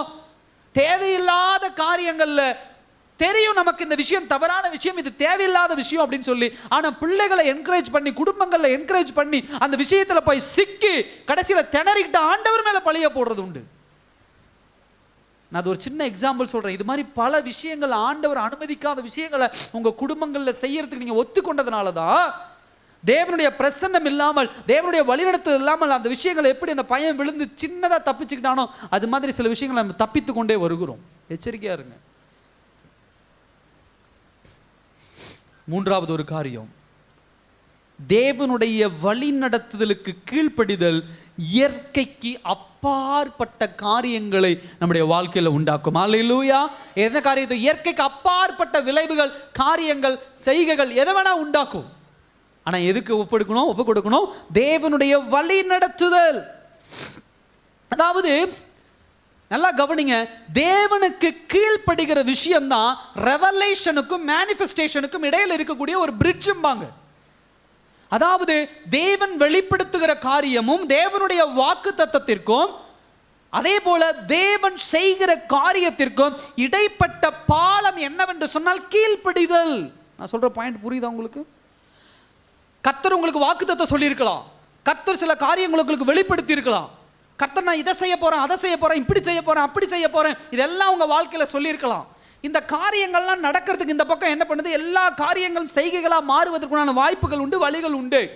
ஆனா சொல்லப்பட்ட காரியங்கள், வெளிப்படுத்தப்பட்ட காரியங்கள் இங்க நடக்கணும் அப்படின்னு சொன்னா இதற்கும் நடுவுல என்ன இருக்கணும்? ஒரு பாலம் இருக்கணும். அல்லேலூயா. அந்த பாலத்துக்கு பேர் என்னங்க? கீழ்ப்படிதல். அல்லேலூயா. இல்லைனா இங்கிருந்து நீங்க இங்க போக முடியாது. சொல்லப்பட்ட வாக்குத்தத்தம் பண்ணப்பட்ட காரியங்களை கர்த்தர் உங்க வாழ்க்கையில செய்ய முடியாத அளவுக்கு அதெல்லாம் தடைபட்டு போய் தான் என்ன பண்ணும் இருக்கும். அப்ப தெளிவா புரிந்து கொள்ள வேண்டிய விஷயம், ஃபர்ஸ்ட் காரியம் என்னன்னா ஒபீடியன்ஸ், கீழ்ப்படிதல் தான் மாஸ்டர் கீ, பிரத்யேகமான சாவி. உங்க வாழ்க்கையில் ஒரு மிகப்பெரிய மாற்றத்தை உண்டாக்குவதற்கு ஆண்டவர் உங்களுடைய எக்ஸ்பிளனேஷன் கேட்கல, ஆண்டவர் உங்ககிட்ட பதில கேட்கல, ஆண்டவர் உங்ககிட்ட இது ஆகுமா ஆகாதான்னு கேட்கல. அல்லேலூயா. பேதுருவிட சொன்னார், வலையை வெடுப்பா போடலாம் அப்படின்னு சொன்னார். பேதுருடைய பதில் எப்படி இருந்துச்சு? முதலாவது தன்னுடைய விரக்தியை ஒத்துக்கொண்டான். ஆண்டவர், என்னுடைய சுயபலத்தால் என்னால் மோதி பார்த்தேன், என்னால் மோத முடியல, சுயபலத்தால் நான் போய் வலையை போட்டு பார்த்தேன், எனக்கு கிடைக்கல. ஆனால் அடுத்த ஒரு காரியம் சொல்றான், ஆனாலும் உம்முடைய வார்த்தையின்படி. அல்லேலூயா. உம்முடைய வார்த்தையின்படி நான் என்ன பண்றேன்? வலையை வீசுறேன். I will follow your instruction, I will follow your word. உம்முடைய வார்த்தையின் பிரகாரம் வார்த்தை எவ்வளவு முக்கியம் தெரியுமா? இந்த வசனத்துல நீங்க 1ஆம் வசனத்துல பாருங்க, திரளான ஜனங்கள் தேவ வசனத்தை கேட்கும்படி. இந்த தேவ வசனத்தை நம்ம எப்படி புரிந்து கொள்ளலாம் அப்படின்னா 2 வகையா புரிந்து கொள்ளலாம். ஒன்று வேதாகமம், இன்னொன்று என்ன சொல்லாங்க, வேர்ட் ஆஃப் காட் அப்படின்வாங்க, தேவனுடைய வார்த்தை. அது எப்படி புரிந்து கொள்ளலாம்? தேவனுடைய வாயிலிருந்து வருகிற வார்த்தை. ஹல்லேலூயா. தேவனுடைய வாயிலிருந்து வருகிற ஒரு வார்த்தை. அப்ப நல்லா கவனிங்க, வேத வசனம் எவ்வளவு முக்கியமோ அதே போல எல்லா காரியத்திற்கும் தேவனுடைய வாயிலிருந்து வருகிற வார்த்தை ரொம்ப முக்கியம். இந்த இடத்துல கவனிங்க, பேதுரு சீமான் என்ன பண்ணல, சீமோன் என்ன பண்ணல, அவன் ஒருபோதும் அவன் சொன்ன காரியம், இவன் சொன்ன காரியம், இந்த காரியம், அந்த காரியம் என்று சொல்லி அவன் அங்க டிசைன் பண்ணிட்டு இருக்கல, பிரிச்சு பேசிட்டு இருக்கல. நான் யூதனப்பா, நான் இஸ்ரவேல் தேசத்தில் இருக்கிற, மோசே சொன்ன காரியத்தை தான் நான் கீழ்ப்படிவேன், ரைட்டு. நியாய பிரமாணத்துக்கு நான் கீழ்ப்படிவேன், ரைட்டு. ஆனா அதே சமயத்துல தேர்ட் ஒன்னு இருக்கு, என்ன அப்படின்னா, என் முன்னாடி நிக்கிற மேசியாவினுடைய வார்த்தையின்படி. ஹல்லேலூயா. அங்க மேசியாவினுடைய வார்த்தை வித்தியாசப்படுது. இதே தேவன் ஓய்வு நாளை அனுசரிங்கிறாரு, தாய் தகப்பனுக்கு கீழ்ப்படிங்கிறாரு, இப்படிப்பட்ட காரியங்களை எல்லாம் சொல்றாரு. அது நியாய பிரமாணம். இப்ப சீமோன்ட்ட அட் த டைம், பிரசன்ட் டைம்ல சொல்றாரு, உன் வலையை என்ன பண்ணு, பகல்ல என்ன பண்ணு, வலையை கொண்டு போய் கடல்ல போடு அப்படிங்கிறார். ஹல்லேலூயா. அந்த வார்த்தைக்கு கீழ்ப்படியணும். இன்றைக்கு இந்த பைபிளை வச்சுக்கிட்டு நான் அதை ஃபாலோ பண்றேன், இதை ஃபாலோ பண்றேன், இதை செய்யறேன், அதை செய்யறேன்னு சொல்லிட்டு, இப்ப ஆண்டவர் உங்களோடு தேவனுடைய வாயிலிருந்து இப்ப வருகிற வார்த்தைக்கு கீழ்ப்படுகிற மனநிலைமை உங்களுக்கு எனக்கு இருக்கா? அப்படி இல்லாததுனாலதான் பல பேருடைய வாழ்க்கையில இன்னைக்கு ஒரு பிரேக் த்ரூ இல்லாம கஷ்டப்பட்டு இருக்கிறீங்க. இன்னைக்கு ஒரு மாற்றம் இல்லாமல் இன்னும் ரொம்ப வருஷமா ஒரே இடத்துல நின்றுட்டு இருக்கிறீங்க. அல்லேலூயா. நீங்களும் நானும் எப்படி தேவ பிள்ளைகளாகி, நீங்களும் நானும் மனுஷ புத்தி எப்படி இருக்குதுன்னா, நான் என்ன சொல்றேனோ அதான் ஆண்டவர் செய்யும். அல்லேலூயா. நான் போற இடத்துக்கு ஆண்டவர் என்ன பண்ணணும், வரணும். நான் கையிட்டு செய்கிற காரியத்தை கர்த்தர் ஆசீர்வதிக்கணும். நான் பண்ற காரியத்தை கர்த்தர் செய்யணும். நான் இங்க போனா ஆண்டவர் இங்க வரணும், நான் அங்க போனா அங்க ஆண்டவர் வரணும். இப்படிப்பட்ட ஒரு மனநிலைமை இருக்கிற வரைக்கும் நம்முடைய வாழ்க்கையில என்ன உண்டாகாது, ஒரு பிரேக் த்ரூ வராது, ஒரு மிகப்பெரிய ஒரு மாற்றம் என்ன பண்ணாது, வராது. ஏன் அப்படின்னு சொன்னா, 2வது பாயிண்ட் என்ன அப்படின்னா, தேவனுடைய கீழ்ப்படிதல் எப்பயுமே, தேவன் சொல்லுகிற காரியம் எப்பயுமே எப்படிப்பட்டதாக இருக்கும், உலக ஞானத்தோடு நீ ஒப்பிடும் போது அது எப்படிப்பட்டதாக இருக்கும், முட்டாள்தனமா இருக்கும். ஹல்லேலூயா. நான் சொல்றது உங்களுக்கு புரியுதா? ஆண்டவர் சொல்ற காரியங்கள் நீங்க உலகத்தோடு ஒப்பிட்டீங்கன்னா, கம்பேர் பண்ணீங்கன்னா எப்பயுமே முட்டாள்தனமா இருக்குதுயா, பைத்தியம் மாதிரி இருக்குது, பிரயோஜனமற்றதான் இருக்குது. இதை போய் யாராவது செய்வாங்களா? இன்னைக்கு உலக பிரகாரமான மனுஷங்க சொல்றது அப்படித்தானே. உப்பு போட்டு சாப்பிட்டா கோபம் வரணும்யா. அவங்க பைபிள் சொல்லியிருக்குதான் கோபம் வரக்கூடாது, ஒரு கண்ணத்தை இறந்தால் மறு கண்ணத்தை காட்டு. இது என்ன முட்டாள்தனமான பேச்சா இருக்குது? சண்டை போடக்கூடாதுங்கிறாங்க. சண்டை போடாம நம்மளாம் இருக்க முடியுமா? விட்டு கொடுக்காம நம்மளாம் இருக்க முடியுமா? நம்ம தான் பெரியவங்கன்னு நம்மளை நிலைநிறுத்த முடியாம நம்ம இருக்க முடியுமா? ஆனா பைபிள் சொல்லுதான், தாழ்த்தணுமா, கீழ்ப்படியணுமா, ஒப்பு கொடுக்கணுமா, ஹம்பிள்னஸ் வேணுமா, அப்படியே பொறுமையோடு தாழ்த்தணும் அப்படின்னு என்ன பண்றாங்க, சொல்றாங்க. இதெல்லாம் கேட்க முடியுமா? இதெல்லாம் ஒத்துக்க முடியுமா? இப்படி உலக மக்கள் உங்களையும் என்னையும் கர்த்தர் சொல்லுகிற வார்த்தையை முட்டாள்தனமாக சொல்லலாம். ஏன்னா உலக ஞானம் வேறு, தேவ ஞானம் வேறு. அல்லேலூயா. உலகத்திற்கு நீங்களும் நானும் எப்படிப்பட்டவங்களா தெரியும்? அல்லேலூயா. பைத்தியம்தான், பைத்தியக்காரெல்லாம் தெய்வம். 20,000 பேர் உட்காந்துருக்கிறான். ஆண்டவர் சொல்றாரு, 5 அப்பம் 2 மீன் தான் இருக்குது, சரி அதை கொண்டா, நான் எல்லாத்துக்கும் சாப்பாடு கொடுக்குறேன். எல்லாம் எப்படி சிரிச்சிருப்பானுங்க, கெக்கப்போன். இது என்ன 5 மீன், இது 5 அப்பம் 2 மீன் எப்படா 20,000 பேத்துக்கு கொடுக்க முடியும்? ஏன்டா தண்ணியை ஊற்றி அதை திராட்சை ரசமா எல்லாத்துக்கும் கொடுக்க முடியுமா? ஹல்லேலூயா. சில நேரத்தில் ஆண்டவருடைய இன்ஸ்ட்ரக்ஷன் அப்படிதான் இருக்கும். ஆண்டவர் சில விஷயங்களை சொல்லும் போது இதெல்லாம் ஏற்றுக்கொள்ளுகிற மனநிலைமையில் நீங்க இருக்க முடியாது. ஏன் அப்படின்னா, ஒருபோதும் உலக ஞானத்தோடு ஒப்பிடாதீங்க. நல்லா கவனிங்க, ஆண்டவர் எப்ப வலையை வீச சொல்றாரு? பகல் வேளையில, காலையில கிடையாது. காலையில கூட மீன் கிடைக்கும். காலையில ஆண்டவர் பிரீச்சிங், அதாவது போதகத்தை ஸ்டார்ட் பண்றாரு. குறைந்தபட்சம் 12-1 மணி வரைக்கும் பேசியிருப்பார். அப்போ 1 மணிக்கு மேல மீன் என்ன பண்றாரு, வலையை போட சொல்ற. நல்லா கவனிங்க, வெயில் அதிகமா இருக்கும். அந்த நேரத்துல வெயில் அதிகமா இருக்கும்போது மேல தண்ணி எப்படி இருக்கும்? தெளிவா இருக்குமா? சூடா இருக்கும். அப்ப வெயில் அதிகமாகும் போது மேல இருக்கிற தண்ணி சூடு அதிகமாகும். அந்த சூட்டுக்கு எது வராது? மீன் மேல வராது. அப்ப பேதுரு கிட்ட சொல்லும் போது, பேதுருக்கு, என்ன ஆண்டவரே, போறேன் ஆண்டவர், நீங்க சொல் பேச்சு கேட்கறேன், சாயந்தரம் 5 மணிக்கு போறேன். நைட் ஒரு 8 மணிக்கு போகிறேன். அப்போ நீங்கள் எங்க கூட வாங்க. இப்போ போய் நான் போட் எடுத்துகிட்டு போனேன்னா மற்ற போட்டுக்காரெல்லாம் பார்த்து என்ன பண்ணுவான்? சொல்லுங்க, பேசுங்க. மற்ற போட்டுக்காரெல்லாம் என்ன பண்ணுவான்? சிரிப்பான், கிண்டல் அடிப்பான், கேலி பண்ணுவான். ஏடா இத்தனை பைத்தியம் பிடிச்சிருச்சாட்டு இருக்குது பேதுருக்கு, சீமோனுக்கு என்ன பண்ணுது? பைத்தியம் பிடிச்சிருச்சாட்டு இருக்குது. 1 மணிக்கு வலையை தூக்கிட்டு போறான். எங்க போறான்? ஒழுங்கா அமைதியா இருந்தா அடுத்த நாள் நைட்டு போயிருந்தானா கூட ஏதாவது 10 மீன் கிடைச்சிருக்கும், அவனுக்கு கடன் பிரச்சனையை தீர்த்திருக்கலாம், செலவை பார்த்துருக்கலாம். யாரோ ஏசுன்னு ஒருத்தர் வந்தாராம், 1000 பேத்துக்கு நின்று பிரசங்கம் பண்ணாராம், 1 மணிக்கு வலையை போடுனாரா. பைத்தியக்காரன் முட்டாள் என்ன பண்றான்? வலையை தூக்கிட்டு என்ன பண்றான்? போட்டை தூக்கிட்டு போறான். பேசாம இருந்திருக்க மாட்டாங்க, கண்டிப்பா என்ன பண்ணிருப்பாங்க? பேசியிருப்பாங்க. அல்லேலூயா. ஆனா சொன்னது யார் என்பதை தெளிவாக யார் புரிந்து கொண்டா? பேதுரு. அதான் உம்முடைய வார்த்தையின்படி. அந்த வார்த்தையினுடைய வல்லமை என்ன என்பதை யார் உணர ஆரம்பிச்சுட்டா? பேதுரு உணர ஆரம்பிச்சிட்டார். அல்லேலூயா. மூன்றாவது ஒரு காரியம் என்ன அப்படின்னா, கர்த்தர் ஒரு காரியத்தை சொல்றாருன்னா, கடந்த காலத்துல அதே காரியம் தோல்வி அடைந்தாலும் இப்ப கர்த்தர் சொல்லும் போது அந்த காரியம் எதுல போய் முடியும்? சக்சஸ்ல போய் முடியும். அல்லேலூயா. வெற்றியில போய் முடியும். நேற்று இரவு உன்னுடைய சுயபலத்தால் நீ கடல்ல மோதி பார்த்த ஒரு மீன் கூட கிடைக்கல. இன்று மதியம் 1 மணிக்கு உன்னுடைய சுயபலத்தால் அல்ல, என்னுடைய வார்த்தையின் பிரகாரம் நீ முயற்சி பண்ணினா உனக்கு என்ன கிடைக்கும்? அற்புதம் செய்யும். ஹல்லேலூயா.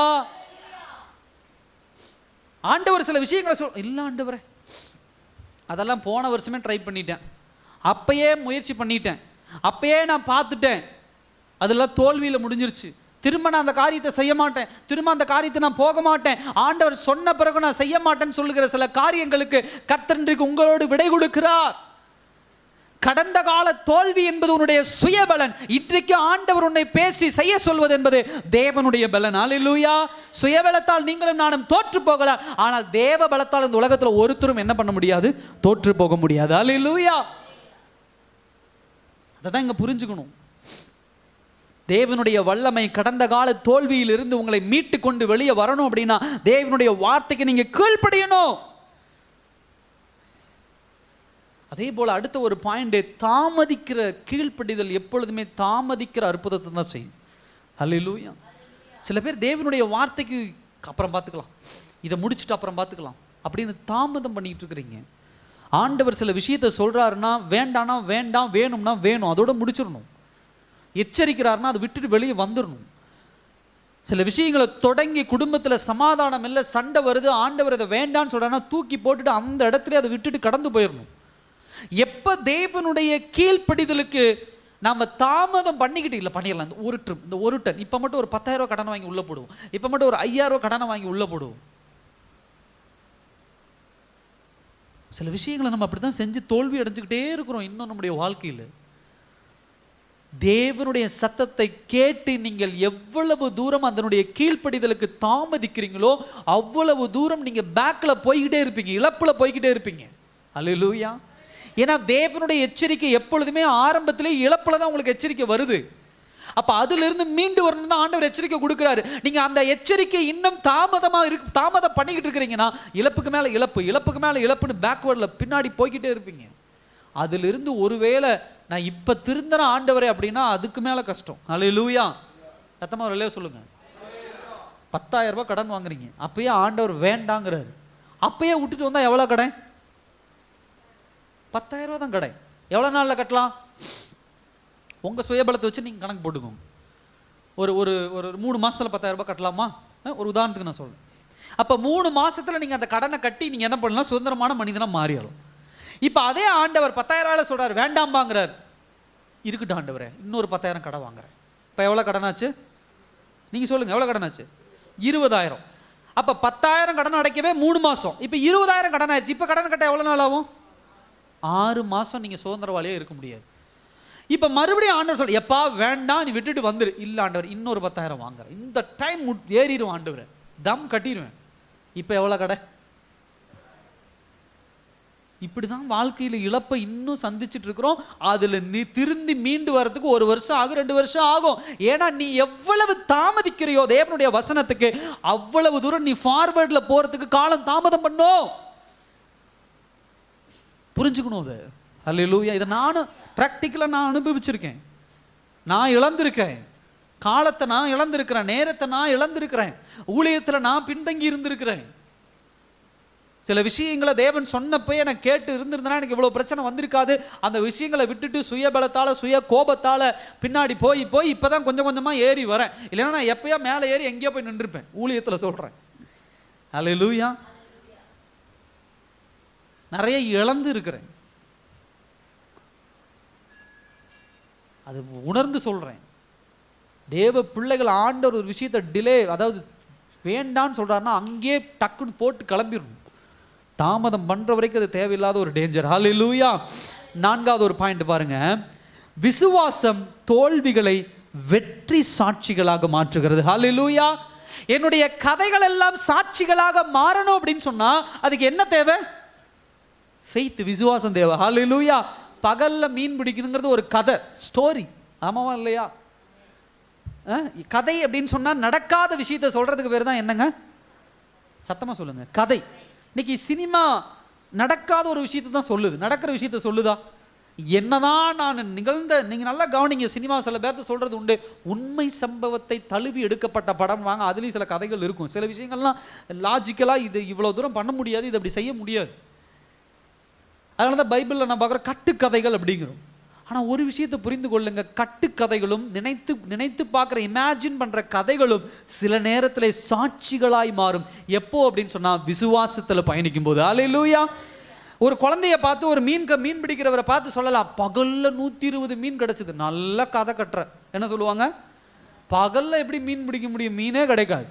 ஒரு மீன் கிடைக்கிறதே பெருசு. இதில் அதாவது போட்டு ஃபுல்லாக மீனா.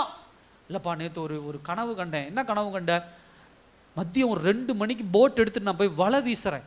அப்படி வலை வீசும்போது என் வலை கிளியத்தக்க மீன்கள், என் போட் அமிலத்தக்க மீன்கள். உடனே பக்கத்தில் இருந்த அந்திரேயாவை கூப்பிடுறேன், பக்கத்தில் இருந்த யாக்கோபை கூப்பிடுறேன், பக்கத்தில் இருந்த யோவானை கூப்பிடுறேன். அவங்க கப்பலை தூக்கிட்டு வராங்க. அந்த போட்டு கமிழ்ற அளவுக்கு மீனுப்பா. சூப்பரான கதைப்பா, பயங்கரமான கதை. அப்படிதான் சொல்லியிருப்பாங்க. ஆனா அந்த கதை இப்பொழுது என்னவாக மாறுது? சாட்சியாக மாறுகிறது. அல்லேலூயா. எப்படி சாட்சியாக மாறுகிறது என்று சொன்னால், தேவன் மீது பேதுரு விசுவாசம் வைக்கும் போது பகல்ல மீன் பிடிப்பது என்பது இத்தனை நாட்களாக கதையாக இருந்தது. ஆனால் பேதுரு தேவனுடைய வார்த்தைக்கு கீழ்ப்படியும் போது அது சாட்சியாக மாறுகிறது. அல்லேலூயா. அது சம்பவமாக மாறுகிறது. கதைக்கும் சாட்சிக்கும் அதுதான் வித்தியாசம். ஏன் அப்படின்னு சொன்னா, நடுவில் இருக்கக்கூடிய ஃபெய்த், விசுவாசம். சகோதர சகோதரியே, விசுவாசம் முதல் பாயிண்ட் என்னன்னா, விசுவாசம் எல்லாவற்றையும் எப்படி பார்க்கும் அப்படின்னா பாசிபிலிட்டியா பார்க்கும், நடக்கக்கூடியதாக பார்க்கும். விசுவாசம் இல்லாமல் நீங்கள் சுயமாக பார்த்தீங்கன்னா எல்லாமே உங்களுக்கு எப்படி முடியும்? எப்படி உங்க கண்ணு பார்க்கும்? தோல்வியை தான் பார்க்கும். அல்லேலூயா. கர்த்தர் சில விஷயங்களை சொல்றாரு, கர்த்தர் ஒரு காரியத்தை செய்ய சொல்றாரு அப்படின்னா அது விசுவாசத்துல பாருங்க, அந்த காரியம் உங்களுக்கு ஒரு பாசிபிலிட்டியா நடக்கக்கூடிய காரியமா தெரியும். ஆனா அதே சமயத்துல கர்த்தர் சொல்லுகிற காரியத்தை விசுவாசம் இல்லாமல் சுய கண்ணோடு பாருங்க, இல்ல 4 பேர்த்திட்ட சொல்லி பார்த்தீங்க, அதெல்லாம் நடக்காது, தோல்வியில தான் பார்க்க முடியும். அல்லேலூயா. சத்தமா சொல்லுங்க. தாவீதை கூப்பிட்டு ஆண்டவர் சொன்னார், 5 கூழாங்கல் எடுத்துக்கோப்பா, நீ என்ன பண்ணு, போய் கோலியாத்தை அடிச்சு வீழ்த்திடலாமான்னு ஆண்டவர் சொல்றார். இவன் 5 கூழாங்கல் எடுத்துட்டு போறான். அப்ப அவனுடைய சகோதரர்கள் சவுல் கூட இருக்கவங்கலாம் சொல்றாங்க, தாவீதே இந்தா என்ன பண்ணு, இந்த ட்ரெஸ்ஸை போடு, இந்த பட்டயத்தை பிடி, இந்த ஈட்டியை பிடி அப்படிங்கிறாங்க. எல்லாம் வாங்கி போட்டுட்டு தூக்கி வச்சுட்டு சொல்றான், இல்லை என் ஆண்டவர் வந்து கூழாங்கல் போதும் கோலியாத்தை வீழ்த்துறதுக்கு அப்படின்னு சொன்ன உடனே எல்லாம் என்ன பண்ணியிருப்பாங்க? ஏன்டா கூழாங்கல்ல வச்சு தாவீதை வீழ்த்த முடியுமாடா? என்னடா பைத்தியக்காரனா இருக்கிற நீ? என்னடா முட்டாளா இருக்கிற நீ? இல்லை, எங்கள் ஆண்டவர் சொல்லியிருக்கார். ஏன்டா ஆண்டவர் சொல்லட்டும், இருக்கட்டும், ஒன்றும் பிரச்சனை இல்லை. கோலியாத் எவ்வளோ பெரிய ஆள்ரா, அவனை எப்படிரா? அல்லேலூயா. இவங்க எல்லாம் வெறுங்கன்னால கூழாங்கல்லை கொண்டு கோலியாத் அடிக்கிறத பார்க்குறாங்க. ஆனால் தாவீது எப்படி பார்க்குறான்? கூழாங்கல்லுக்குள்ள யார் இருக்கிறா? இயேசு கிறிஸ்து இருக்கிறார். அல்லேலூயா. தேவன் இருக்கிறார். கூழாங்கலுக்கு பின்னாடி ஆண்டவர் இருக்கிறார். கூழாங்கல் போகிற வேகத்தில் ஆண்டவர் இருக்கிறார். கூழாங்கல் போய் அடிக்கிற இடத்துல யார் இருக்கிறா? ஆண்டவர் இருக்கிறார். அல்லேலூயா. அப்படி இருக்கும்போது விசுவாசம் எப்படி தாவீதை பார்க்க வச்சது? ஜெயமாய் பார்க்க வைத்தது. மற்றவர்கள் எல்லாம் அதை தோல்வியாக பார்த்தாங்க. எப்படி தாவீது சாக போறான் அப்படின்னு பார்த்தாங்க. எங்களை நெருப்பில் தூக்கி போடுங்கள், தூக்கி போட்டாலும் நாங்கள் ஒன்றும் ஆக மாட்டோம், எங்கள் ஆண்டவர் எங்களோடு கூட இருக்கிறார். 7 மடங்கு நெருப்பு கூட்டு. என்ன பண்ணு? 7 மடங்கு நெருப்பு கூட்டுறா. சின்ன நெருப்பு குச்சி பத்தி இப்படி வந்து அப்படிங்கிறோம், அப்படி கொப்பளிச்சு போய் வீங்கிருது. கேஸ் அடுப்பில் குண்டாவை தெரியாமல் என்ன பண்ண துணி வச்சு தான் பிடிக்கிறோம். ஒரு தண்ணியோ ஒரு ரசமோ ஒரு சாம்பாரோ அதில் ஒரு விரல் எங்கேயோ தெரியாமல் அந்த பாத்திரத்தில் என்ன பண்ணிடும், பட்டுரும். எப்படி இருக்கும் உங்களுக்கு எனக்கும்? எரிச்சலாக எரிஞ்சு ஐயோ அம்மா ஐயோ அம்மா ஐயோ அம்மான்னு கற்று நாளைக்கு பார்த்தோம்னா கொப்பளமாக இவ்வளோ தூரத்து வீங்கிருக்கும். இதுதான் நேச்சுரல், இதுதான் இயற்கை. இப்போ அப்படிப்பட்ட நீங்களும் நானும் ஆகட்டும், அப்படி இருந்த ஒரு கூட்டத்தின் மத்தியில் நெருப்பில் தூக்கி போடுற அப்படிங்கிறாங்க. எங்கள் ஆண்டவர் எங்களை காப்பாற்றினாலும் சரி காப்பாற்றாமல் போனாலும் சரி நாங்கள் அவரை தவிர வேறு யாரையும் நாங்கள் வணங்க மாட்டோம் அப்படின்னு விசுவாசத்தில் ஒரு வார்த்தை சொல்லும்போது என்ன நீ என்ன வணங்குறது? ஹல்லேலூயா. நீ என்ன வணங்குறது? தூக்கி போட்டவன் நீ என்ன பண்ணிடுவ? எரிஞ்சு போயிடுவ. இதுதான் யாருடைய கண்கள் பார்த்தது? உலக பிரகாரமான மனுஷனுடைய கண்ணு பார்த்தது. ஆனா சாத்ராக் மேஷாக் ஆபேத்நேகோவுடைய கண்கள் எப்படி பார்த்தது?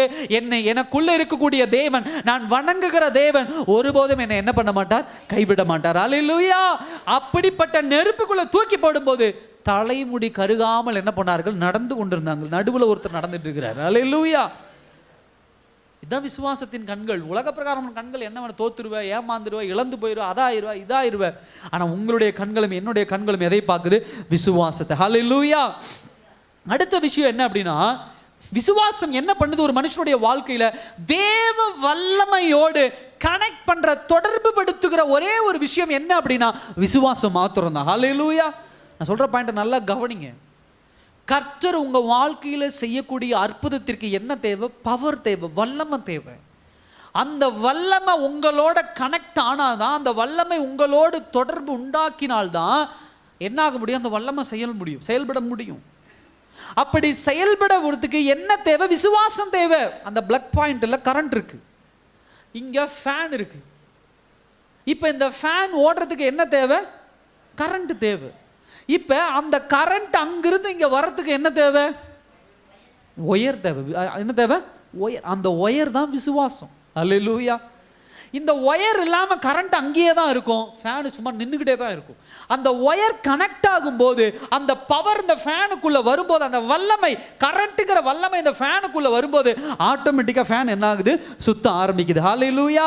அதே போலதான் தேவனுடைய வல்லமை ஒரு புறம் இருக்கிறது, நான் ஒரு புறம் இருக்கிறேன். என் வாழ்க்கையில் இந்த வல்லமை வந்து செயல்படணும்னா எனக்கும் இந்த வல்லமைக்கும் நடுவில் எது டிரான்ஸ்ஃபார்ம் ஆகணும், எது கனெக்ட் ஆகணும்? விசுவாசம் கனெக்ட் ஆகணும். ஹல்லேலூயா. விசுவாசம் என்னை தொடர்பு. ஆனா என்னுடைய விசுவாசம் எங்க தொடர்பு படுத்திட்டு இருக்குன்னு தான் பெரிய பிரச்சனை. எதுல தொடர்பு படுத்திட்டு இருக்குன்னு தான் பெரிய பிரச்சனை. ஆண்டவருடைய வல்லமையின் மீது என்னுடைய விசுவாசம் இருக்கிறதா, இல்லை என் சுயபலத்தின் மீது விசுவாசம் இருக்கிறதா, என்னுடைய பணத்தின் மீது விசுவாசம் இருக்கிறதா, என்னுடைய திறமையின் மீது விசுவாசம் இருக்கிறதா, என்னுடைய சொந்தங்கள் மீது விசுவாசம் இருக்கிறதா, என்னுடைய ஊர் மீது என்னுடைய விசுவாசம் இருக்கிறதா? எது மேல விசுவாசம் இருக்கு? என் சகோதர சகோதரி ரொம்ப கஷ்டப்படுற ஒரு விஷயம் அதுதான். ஆண்டவர் மீது விசுவாசம் வைக்காம இன்னைக்கு பல பேர் உலக பிரகாரமான காரியங்கள் மீது விசுவாசம் வச்சுட்டு இருக்கிறீங்க. உங்களுக்கு தெரியும், தெரியாத விஷயம் ஒன்றும் கிடையாது. தேவ பிள்ளைகள் உலக பிரகாரமான சடங்குகளையும் உலக பிரகாரமான சாங்கியங்களையும் கணக்கில் வச்சுட்டு, உலக பிரகாரமான ஜனங்கள் விட்டுருங்க, நம்ம அவங்கள டச் பண்ணவே வேண்டாம், அவங்கள குறை பேசுறதுக்கு நம்ம இந்த இடத்துல இல்லை. சத்தியத்தை அறிஞ்ச நீங்களும் நானும் இந்த தவறு பண்ணிக்கிட்டு இருக்கிறோம். சில காரியங்களை ஆண்டவர் செய்ய சொன்னா நேரங்காலம் பார்த்துக்கிட்டு, சடங்கை பார்த்துட்டு, அதை பார்த்துட்டு, இதை பார்த்துட்டு, இதை செஞ்சுட்டு, அதை செஞ்சுட்டு, இந்த நேரத்தில் செய்யணும், அந்த நேரத்தில் செய்யணும், அவங்க வந்து செய்யணும், இவங்க வந்து செய்யணும். அல்லேலூயா. கர்த்தர் எப்படி ஆசீர்வதிப்பார்? அப்படி சடங்கையும் நேரத்தையும் காலத்தையும் பார்த்துருந்தானா, உலக நேரம் காலத்தின் பிரகாரம் மீன் பிடிக்கிறதுக்கு சரியான நேரம் கிடையாது. எந்த நேரம்? பகல் நேரம், உகந்த நேரம் கிடையாது. உகந்த நேரம் இரவு 10 மணியிலிருந்து காலை 5, 6 மணி வரை தான் உகந்த நேரம். மதியம் 1 மணியிலிருந்து மதியம் 4 மணி நேரம், 4 மணி வரைக்கும் அது எப்படிப்பட்ட நேரம்? வெப்பமான நேரம். கேலண்டர்ல வேற ஒரு வார்த்தை போட்டிருக்கோம், அதை நான் சொல்ல விரும்பல. அப்படிப்பட்ட ஒரு நேரம். அந்த நேரத்தையும் காலத்தையும் பார்த்துக்கிட்டு தான் பேதுரு சுதந்திரித்த அற்புதத்தை தேவ பிள்ளைகள் நீங்களும் நானும் இன்னைக்கு சுதந்திரிக்க முடியல. அல்லேலூயா. எனக்கு தெரியும் சில குடும்பங்கள் ரட்சிக்கப்பட்டு ஆண்டவருக்குள்ள வந்து இப்படிப்பட்ட காரியங்களையும் கலாச்சாரங்களையும் தூக்கி எறிந்து தேவனுக்கென்று பக்தி வைராக்கியமாக நின்று தேவ ஆசீர்வாதங்களை சுதந்திரித்துக் கொண்டவர்கள் எத்தனையோ பேர்கள் உண்டு. ஆனால் அதே சமயத்தில் சில காரியங்களில் சில இடங்களில் நான் பார்க்கும்போது ரொம்ப மனவேதனைப்படுறது உண்டு. கலாச்சாரம், அது இது, பண்பாடு, இந்த விஷயம் அந்த விஷயம், இதை செஞ்சாதான் நல்லது, இதை வச்சாதான் நல்லது, இதை போனாதான் நல்லது, அப்படியே மெல்ல கொண்டு வந்து புகுத்திடுவாங்க. மெல்ல எனக்கு தெரியாது, சில நேரம் கழிச்சு நான் சில நேரத்தில் சில விஷயங்கள் அப்புறம் எனக்கு யாராவது சொல்லுவாங்க, பாஸ்டர் இதை கவனிச்சிக்கலாம் நீங்கள் அப்படிமா. என்ன கவனிச்ச? ஒன்றும் கவனிக்கலையே. இது பார்த்தீங்களா, இது செஞ்சீங்களா? ஹல்லேலூயா. நீங்கள் இந்த இடத்துல பார்த்தீங்களா, இவங்க இதை பண்ணாங்க, எதுக்கு பண்ணாங்க? இந்த காரியத்துக்காக தான் இதை பண்ணாங்க. அப்போதான் நான் யோசிச்சேன், ஓ அப்படியா, நான் கூட ஏதோ அவசரத்தில் பண்ணிட்டாங்க, தெரியாமல் பண்ணிட்டாங்க அப்படின்னு நான் யோசித்தேன் அப்படின்னு நான் சொல்கிறது உண்டு. இது என்னமோ விசுவாசிகள் மாத்திரமில்லை, நீங்கள் ஊழியக்கார குடும்பங்களையும் அப்படிதான். சில நாட்கள் குறித்து கொடுப்பாங்க ஒரு கல்யாணத்துக்கு, ஒரு திருமண காரியத்துக்கு. நான் சரின்னு சொல்லிடுவேன். அப்புறம் போய் கேலண்டரில் யதார்த்தமாக பார்க்கும்போது, இல்லை யாரோ ஒருத்தர், நான் கேலண்டர் அதிகம் பார்க்குறதே கிடையாது. அதாவது இந்த கிளிக்கிற கேலண்டர் நல்ல நாளா முகூர்த்த நாளா அதெல்லாம் நான் பார்க்குறதே கிடையாது. 17, 18, 19பாங்க, இல்லை 17ஆம் தேதி, 18ஆம் தேதி, இல்லை 17, 24பாங்க. 17 எனக்கு ஏதாவது வேலை இருக்கா? இல்லை. 24 எனக்கு ஒரு வேலை இருக்குது, அப்போ 17 வச்சுக்கங்களேன் அப்படிமே. அப்புறம் போய் பார்த்தா தான் தெரியுது 17 நல்ல நாள், 24 என்னது நல்ல நாள். அன்னைக்கு போகும்போது தான் நான் வண்டியில் உட்காந்துட்டு பார்ப்பேன், எல்லா மண்டபமும் ஃபுல்லாக இருக்கும். எல்லா மண்டபமும் ஃபுல், என்னடா எல்லா மண்டபமும் ஃபுல்லாக இருக்குது. அப்புறம் கேட்பேன், எங்க இன்னைக்கு இந்த முகூர்த்த நாளா அப்படின்னு கேட்பேன். ஆமாம் பாஸ்டர், உங்களுக்கு தெரியாத இன்னைக்கு முகூர்த்த நாள் அப்படிம்பாங்க. அடாடா ஏமாந்துட்டேன் அப்படின்னு. அப்புறம் யோசிப்பேன், நடுவில் ஏதாவது ஒரு நாளை கொடுத்துருக்கலாமே அப்படின்னு. கடந்து வந்தேன் அந்த பாதையை. தேவன் அதெல்லாம் அனுமதிக்கிறவர் கிடையாது. அல்லேலூயா. இந்த மாதிரி விஷயங்கள்ல தேவ பிள்ளைகள் என்னங்க, நமக்கு உலகத்தையே விட்டுட்டு வந்துட்டோம். இந்த காரியங்கள்லாம் யார் எழுதுனா? ஆண்டவர் எழுதினாரா? இந்த சடங்குகளும் சம்பிரதாயங்களும், நல்ல நாள் கெட்ட நாள், நல்ல நேரம், இந்த நேரம், கிழக்கு வடக்கு தெற்கு மேற்கு, இதெல்லாம் ஆண்டவர் எழுதினாரா? கிழக்கு வடக்கு தெற்கு மேற்கு உண்டு, நான் அதை குறை சொல்லல. இந்த பக்கம் தான் உட்காரணும், இந்த பக்கம் தான் திரும்பி நிற்கணும், இந்த பக்கம் தான் பார்க்கணும், இதெல்லாம் ஆண்டவர் சொன்னாரா? அல்லேலூயா. பேதுரு சடங்கு சம்பிரதாயத்தை நேரத்தை பார்த்துருந்தானா 1 மணி to 3 மணி வரைக்கும் வலையை போட்டிருக்க மாட்டான். அன்னைக்கு மீன் அறுவடை பண்ணியிருக்க மாட்டான். அறுவடை பண்ணாமல் தேவனுடைய சீஷனா என்ன பண்ணியிருக்க மாட்டான்? சொல்லுங்க, ஆமாவா இல்லையா? அப்படிதான் நிறைய பேர் தேவனுடைய ஆசீர்வாதத்தை இழந்து போறீங்க. எச்சரிக்கையா இருங்க. கடிந்து கொள்ளுதல எடுத்துக்கோங்க, எனக்கு பிரச்சனை கிடையாது. செய்யல பாஸ்டர், ரொம்ப சந்தோஷம். செய்யறேன் பாஸ்டர், விட்டுருங்க என்னையோடு. ஆண்டவர் சொல்றாரா, ஜெபம் பண்ணி அது காரியம் என்ன பண்ணுங்க பாருங்க. ஸோ அது 2வது காரியம். 3வது காரியம், விசுவாசத்தை குறித்து தியானிச்சுட்டு இருக்கிறோம். விசுவாசம் கடந்த கால டிசப்பாயின்மெண்ட்ஸ் சொல்லுவாங்க, கடந்த கால தோல்விகளையும், விசுவாசம் கடந்த கால இழப்புகளையும் என்ன பண்ணுமா, ஒருபோதும் எதிர்காலத்தில் நம்மளை அது என்ன பண்ணாது, கொண்டு வராது. அல்லேலூயா. கடந்த கால இழப்புகளையும் கடந்த கால தோல்விகளையும் உங்களுடைய விசுவாசம் என்ன பண்ணிடும், அங்க அதே இடத்துலயே என்ன பண்ணிடும், குழி தோண்டி புதைச்சு மூடிடும். எதிர்காலத்துக்குள்ள உங்களை அது கொண்டு வராது. அதுதான் விசுவாசம், அதான் ஃபெய்த்ங்கிறது. நான் சொல்றது உங்களுக்கு புரியுதா? இன்னைக்கு நான் தோத்துட்டேன், இன்னைக்கு நான் ஏமாந்துட்டேன், இன்னைக்கு நான் இழந்துட்டேன் அப்படின்னு சொல்றத இழந்துட்டேன் 10 வருஷம் சொல்லிக்கிட்டு இருந்தா அது மனநல வியாதி. அதுக்கு பேரு வேற, மன அழுத்தம். அதே விசுவாசம் வச்சு பாருங்க, இன்னைக்கு நான் தோத்துட்டேன், ஆனா கர்த்தர் மீது விசுவாசம் வைக்கிறேன் அப்படின்னா தோத்ததை மறந்துடுவேன். என் விசுவாசம் எதை நோக்கி என்ன டிராக் பண்ணி இழுத்துட்டு கூட்டிட்டு போயிட்டு இருக்கோம்? எதை நோக்கி கூட்டிட்டு போயிட்டு இருக்கோம்? ஜெயத்துக்கு நேரம் கூட்டிட்டு போவோம். ஹல்லேலூயா. ஆமாவா இல்லையா? நேற்று இரவு இழந்து போனேன், இன்றைக்கு பகல் நான் போட் எடுத்துட்டு நான் உள்ள போறேன் அப்படின்னு சொன்னா, நல்லா கவனிங்க, நேற்று இழந்து போனதை குறித்து கவலை கொள்ளாமல் இன்றைக்கு போட் எடுத்துட்டு என்ன போக வைக்குதுன்னா அது எதனால? சொல்லுங்க எல்லாரும், எதனால? ஃபெய்த், விசுவாசத்தினால. ஒருவேளை ஆண்டவர் இவன் சொன்ன மாதிரி, ஆண்டவரே நேத்து நைட்டு போனேன், மீன் ஒன்றும் கிடைக்கல, இப்போ உடனே போனா மீன் கிடைக்காது. ஆண்டவரே ஏன் கிடைக்காது? நேத்து நைட்டே மீன் கிடைக்கலன்னா அங்க கடல்ல மீன் இல்லை, எல்லாம் குட்டி மீனா இருக்கு, பெரிய மீன் இல்லை. அப்ப என்ன பண்ணும், ஒரு 2 நாள் 3 நாள் ஃப்ரீயா விட்டுட்டு அடுத்த நாள் போகும்போது ஆண்டவரே குட்டி மீன் எல்லாம் பெரிய மீன் ஆயிரும், அப்புறம் எனக்கு கிடைக்கும். இல்ல ஆண்டவர் சொல்லும் போதெல்லாம் இங்க விரக்தியை ஏற்றுக்கொண்டு அடுத்தது அவன் ஸ்டெப் எடுத்து வச்சு போறான். ஆனா நீங்களும் நானும் இந்த இடத்துல இருந்துட்டா, நேத்து கிடைக்கல ஆண்டவரே, இன்னைக்கு வேண்டாம் ஆண்டவரே, நேத்து கிடைக்கல ஆண்டவரே, இன்னைக்கு வேண்டாம் ஆண்டவரே, நேத்து கிடைக்கல ஆண்டவரே, இன்னைக்கு வேண்டாம் ஆண்டவரே. அதுதான் தெளிவா நான் சொல்றேன். விசுவாசம் இழப்புகளை மறந்து எதிர்காலத்திலே சம்பாதிக்க வேண்டிய காரியத்திலே, சுதந்திரிக்க வேண்டிய காரியத்தில் உங்களை என்ன பண்ணும், கூட்டி செல்லும். அல்லேலூயா. ஆபிரகாமுக்கு ரொம்ப நாளா குழந்தை கிடையாது. ஆண்டவர் சொன்னார், ஆபிரகாம் நீ கிளம்பி போவா, உன் மனைவி பிள்ளைகள் எல்லாம் உன் மனைவியை கூட்டிட்டு நீ என்ன பண்ணு, நான் காண்பிக்கிற தேசத்துக்கு போ, நான் உனக்கு பெரிய ஜாதியாக்கி உனக்கு சந்ததி தருவேன், அதை தருவேன், இதை தருவேன் ஆண்டவர் சொல்றார். இப்ப ஒரு கேள்வி, எனக்கு வயசாயிடுச்சு, என் மனைவிக்கு வயசாயிடுச்சு, குழந்தை பேர் பெற்கிறது எல்லாமே நின்று போயிற்று, இது என்னுடைய தோல்வி. இப்ப ஆண்டவர் சொன்ன உடனே விசுவாசம் இல்லாத ஆபிரகாமா இருந்தா அந்த ஊர்லயே என்ன பண்ணிருப்பான், அவன் நின்றுப்பான். அந்த ஊர்லயே என்ன பண்ணிருப்பான், அவன் நின்றுட்டு, ஆண்டவரே எனக்கும் குழந்தை பெற்றுக்கொள்ளக்கூடிய இருந்த பாக்கியத்தை நான் இழந்துட்டேன், வயசாயிடுச்சு, என் மனைவிக்கும் குழந்தை பெற்றுக்கூடிய காரியம் இழந்து போச்சு, எல்லாமே இழப்பு, நாளைக்கு கிடைக்காது ஆண்டவரே, நாளானைக்கும் கிடைக்காது, இங்கிருந்து அந்த ஊருக்கு போனாலும் கிடைக்காது, அந்த ஊர்ல இருந்து வேற ஊருக்கு போனாலும் கிடைக்காது, கிடைக்காதுன்னு நீ முடிவு பண்ணிட்ட. ஏன்னா உன்னுடைய உடல் பிரச்சனை அந்த மாதிரி. அப்ப ஆண்டவரிடத்துல பதில் இப்படிதான் என்ன பண்ணிட்டு சொல்லிக்கிட்டே இருக்கும். ஆனா ஒரு மனிதனுக்குள்ள விசுவாசம் வந்துருச்சு அப்படின்னு சொன்னா, கடந்த கால டிசப்பாயின்மெண்ட், கடந்த கால ஏமாற்றங்கள், கடந்த கால தோல்விகள் அவனுக்குள்ள வராது.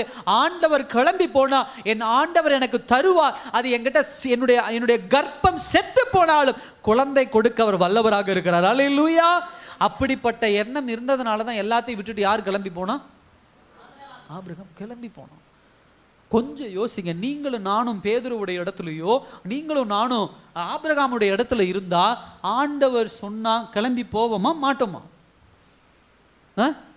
இல்ல ஆண்டவர்கிட்ட பதில் பேசிக்கிட்டே இருமா, போ வயசாயிடுச்சு ஆண்டவர், குழந்தை இனிமே கிடைக்காத ஆண்டவரே, நைட்டே மீன் கிடைக்கல ஆண்டவரே, வேஸ்ட் ஆண்டவரே, வேண்டாம் ஆண்டவரே, நைட்டு ஃபுல்லாக வேலை செஞ்சு கை காலெலாம் வலிக்குது, போய் வலையை சுத்தம் பண்ணிட்டு ஒரு மணிக்கு போய் வீட்டில் சாப்பிட்டு படுத்தனா ஒரு 5 மணி வரையும் தூங்குவேன், தூங்கிட்டு வந்து அடுத்த நாள் நைட்டு வலையை போட்டனாவது ஏதோ ஒரு 10 கிலோ மீனை பிடிச்சி என் குடும்பத்துக்கு நான் பார்ப்பேன். ஆண்டவரே தயவு செய்து தோல்விதான் ஆண்டவரே, தோல்விதான் ஆண்டவரே, தோல்விதான் ஆண்டவரேன்னு சொல்லிக்கிட்டே இருக்கிற பிள்ளையா இருந்துருவோம். அல்லேலூயா. கவனிங்க இந்த விஷயத்துல எல்லாம். கடைசி ஒரு காரியத்தை நான் சொல்லி முடிக்க விரும்புகிறேன். தேவனுடன் கூட்டாளியாக செயல்படும் போதுதான் அற்புதமான பலன்களும் அற்புதங்களும் கிடைக்கும். அல்லேலூயா. என்னங்க, கூட்டாளியாக செயல்படும் போதுதான், when you are partner with God, தேவன் உனக்கு பார்ட்னரா இருக்கிற வரைக்கும் தான் உனக்கு ஜெயமோ தவிர உலகம் உனக்கு பார்ட்னரா இருக்கிற வரைக்கும் உனக்கு என்ன கிடையாது, ஜெயம் கிடையாது. ஹல்லேலூயா. சத்தமா சொல்லுங்க, ஆமாவா இல்லையா? என் மனைவி எனக்கு பார்ட்னருங்க, எல்லாத்துலயும் ஜெயம் கிடைச்சிருமா? எல்லா இடத்துலையும் எனக்கு ஆசீர்வாதம் வந்துருமா? எல்லா இடத்துலையும் எனக்கு மரியாதை கிடைச்சிருமா? இல்லை. என் கணவர் என்னுடைய பார்ட்னருங்க, எல்லா இடத்துலையும் என் கணவர் எனக்கு தலையில் என்னை தூக்கி வச்சு கொண்டாடுவார், எனக்கு மேன்மை கிடைச்சிரும்னு சொல்ல முடியுமா? இல்லை. என்னுடைய பார்ட்னர், என்னுடைய கூட்டாளியாக எப்பொழுது என் தேவன் இருக்கிறாரோ, எப்போ நான் அவருடைய வார்த்தைக்கு நான் கீழ்ப்படுகிறேனோ அப்பொழுது எனக்கு என்ன கிடைக்குங்க? என்ன கிடைக்கும்? என்ன கிடைக்கும் சொல்லுங்க? அற்புதங்கள் என் வாழ்க்கையில நடக்கும். அல்லேலூயா. அதுல ஃபர்ஸ்ட் காரியம் அதுதான். தேவனுடைய ஆசீர்வாதம் எப்ப நமக்கு கிடைக்கும் அப்படின்னா, தேவனுடைய வார்த்தைக்கு அவருடைய கூட்டாளியா இருந்து கீழ்ப்படியும் போது என்ன கிடைக்கும்? அற்புதம் கிடைக்கும். அல்லேலூயா. இப்ப நீங்க நல்லா கவனிங்க, சீமோனுக்கு யார் கூட்டாளி? முன்னாடி நைட்டு கூட்டாளி யாரு? 10ஆம் வசனத்தை வாசிங்க.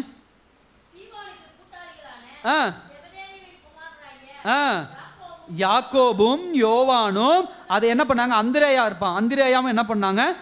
அந்திரேயா இல்லையா? சரி, யாக்கோபும் யோவானும் என்ன பண்ணது? சீமானுக்கு, அதாவது சீமோனுக்கு கூட்டாளி, பேதுருக்கு என்னது? கூட்டாளி.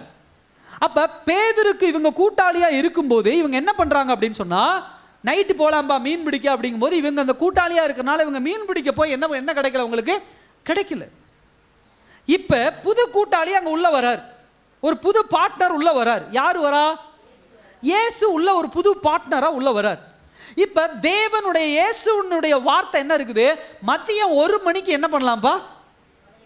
என்ன பண்ணலாம்? மீன் பிடிக்க போலாங்கிறார். நல்லா கவனிக்கணும். நைட்டு மீன் பிடிக்க போலான்னு யாக்கோபும் யோவானும் கூப்பிடுறாங்க. ஆண்டவர் 1 மணிக்கு வாப்பா மீன் பிடிக்க போலாங்க. இப்ப புது பார்ட்னர் கிடைச்சாச்சு. இப்ப நல்லா கவனிங்க. அந்தபடியே ஆகிலுடைய வார்த்தையின்படி வலையை போடுகிறேன், அந்தபடி அவர்கள் செய்து தங்கள் வலையை கிளி போவதற்காக மீனில் பிடித்தார்கள். அப்பொழுது மாற்று படவில் இருந்து கூட்டாளிகள் வந்து தங்களுக்கு உதவி செய்யும்படி செய்கை காட்டினார்கள். அப்ப நல்லா கவனிங்க, இயேசு பேதுருவோடு என்ன பண்றாரு? போறாரு, அங்க போய் வலைய போடுறாங்க, மீன் கிடைக்குது. இப்ப அவனுக்கு முதல் பார்ட்னர், பேதுருக்கு முதல் பார்ட்னர் யாரு? இயேசு.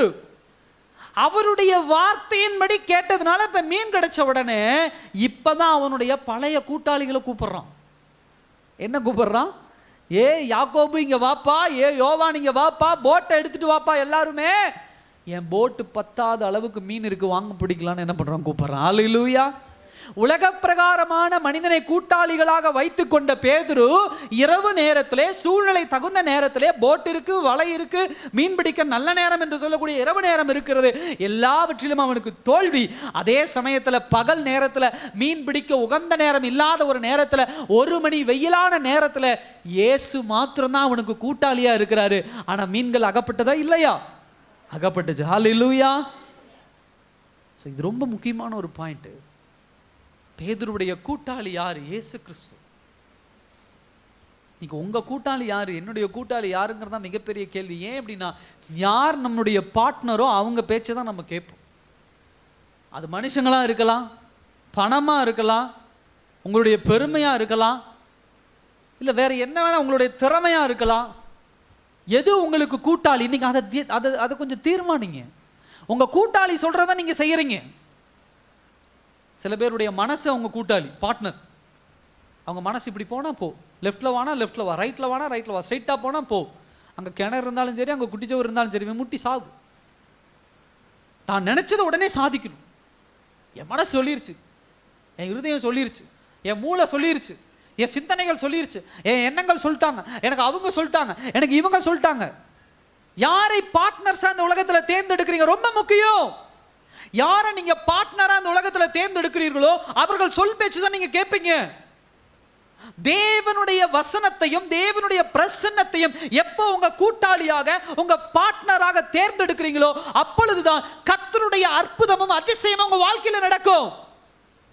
உலக பிரகாரமான மனுஷன் கிடையாது, உலக பிரகாரமான திறமை கிடையாது, உலக பிரகாரமான பணம் கிடையாது.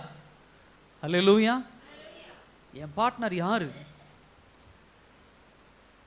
காலையில் ஆண்டவர் நம்மோடு பேசுற வார்த்தை அதுதான். எச்சரிக்கையா இருக்கணும் தேவ சமூகத்தில். நீங்க என்ன, நீங்க சில பேர் அப்படிதான், நான் என்ன ஃபீல் பண்றேன் அப்படின்னு சொல்லுவாங்க. அதாவது அது எப்படி சொல்லலாம் அப்படின்னா, நான் என்ன யோசிக்கிறேன்னா, நான் என்ன உணர்றேன்னா. சில பேர் சொல்லுவாங்க, நான் ஒரு காரியத்தை செய்யலான் இருக்கேங்க, ஆண்டவர் என்னோட இதை பேசியிருக்கிறார். இல்லைங்க, அப்படியா? நான் என்ன யோசிக்கிறேன்னா, நான் என்ன ஃபீல் பண்றேன்னா, நீங்க இது இப்படி செய்யாதீங்க, அது இப்படி செய்யுங்க அப்படிமா. உடனே தேவனோடு தேவனோடு கூட்டாளியா இருந்த நீங்க, தேவனோடு பார்ட்னரா இருந்த நீங்க, இப்ப அவங்களோட பார்ட்னரா மாறிடுறீங்க. அல்லேலூயா. அவங்களோட கூட்டாளியா மாறிடுறீங்க. தேவ ஜனங்கள் எச்சரிக்கையா இருக்கணும். இரவு முழுவதும் பேதுருவினுடைய கூட்டாளிகள் யாக்கோபும் யோவானும், அதே நேரத்தில் பகல்ல யாரு கூட்டாளி? இயேசு கிறிஸ்து, தேவன். சகோதர சகோதரி, ஆண்டவர் தெளிவா நம்மோடு பேசுறாரு. இன்னைக்கு தேவனுடைய கூட்டாளியா நீங்களும் நானும் இருக்கிறோமா? தேவ சத்தத்துக்கு கீழ்ப்படுகிற பிள்ளைகளா இருக்கிறோமா? கூட்டாளிகள் ரொம்ப முக்கியம். அவங்க சொல்ற பேச்சதான் நீங்க கேட்டுட்டு இருக்கிறீங்க. சில கூட்டாளிகள் நீங்க நினைச்சுக்கிறீங்க உங்களை தூக்கி கொண்டு போய் மேல உட்கார வைக்க முயற்சி பண்றாங்க. இல்ல, உங்ககிட்ட இருக்கிற 1 ரூபாய் 2 ரூபாயும் புடுங்க தான் இருக்கான். அவங்க பேச்சை கேட்டு கீழே போயிட்டு இருக்கிறீங்க. நீங்க கர்த்தருடைய சமூகத்தில் ஒப்பு கொடுங்க. தேவன் வழி நடத்துறதுக்கு பிரகாரம் வழி நடத்துவார் ஆண்டவர். நான் யாரையும் கூட்டாளி அப்படி சேர்த்துக்கிறது இல்லை. தேவ வசனம் என்ன சொல்லுது, தேவனுடைய வார்த்தை என்ன சொல்லுது, தேவ பிரசன்னம் என்னோட என்ன பேசுது. முட்டாள்தனமான காரியங்களை என் ஆண்டவர் சொன்னாலும் அதை என்ன பண்ணுவேன்? முழு மனசோடு செய்வேன். அல்லேலூயா. ஆமென். சொல்ல மாட்டேங்கிறீங்களே. அல்லேலூயா. சத்தமா சொல்லுங்க. தேவன் என்னுடைய கூட்டாளி. எல்லாரும் இருக்கிற இடத்துல எழுந்து நிற்கலாம் அந்த நாள்ல.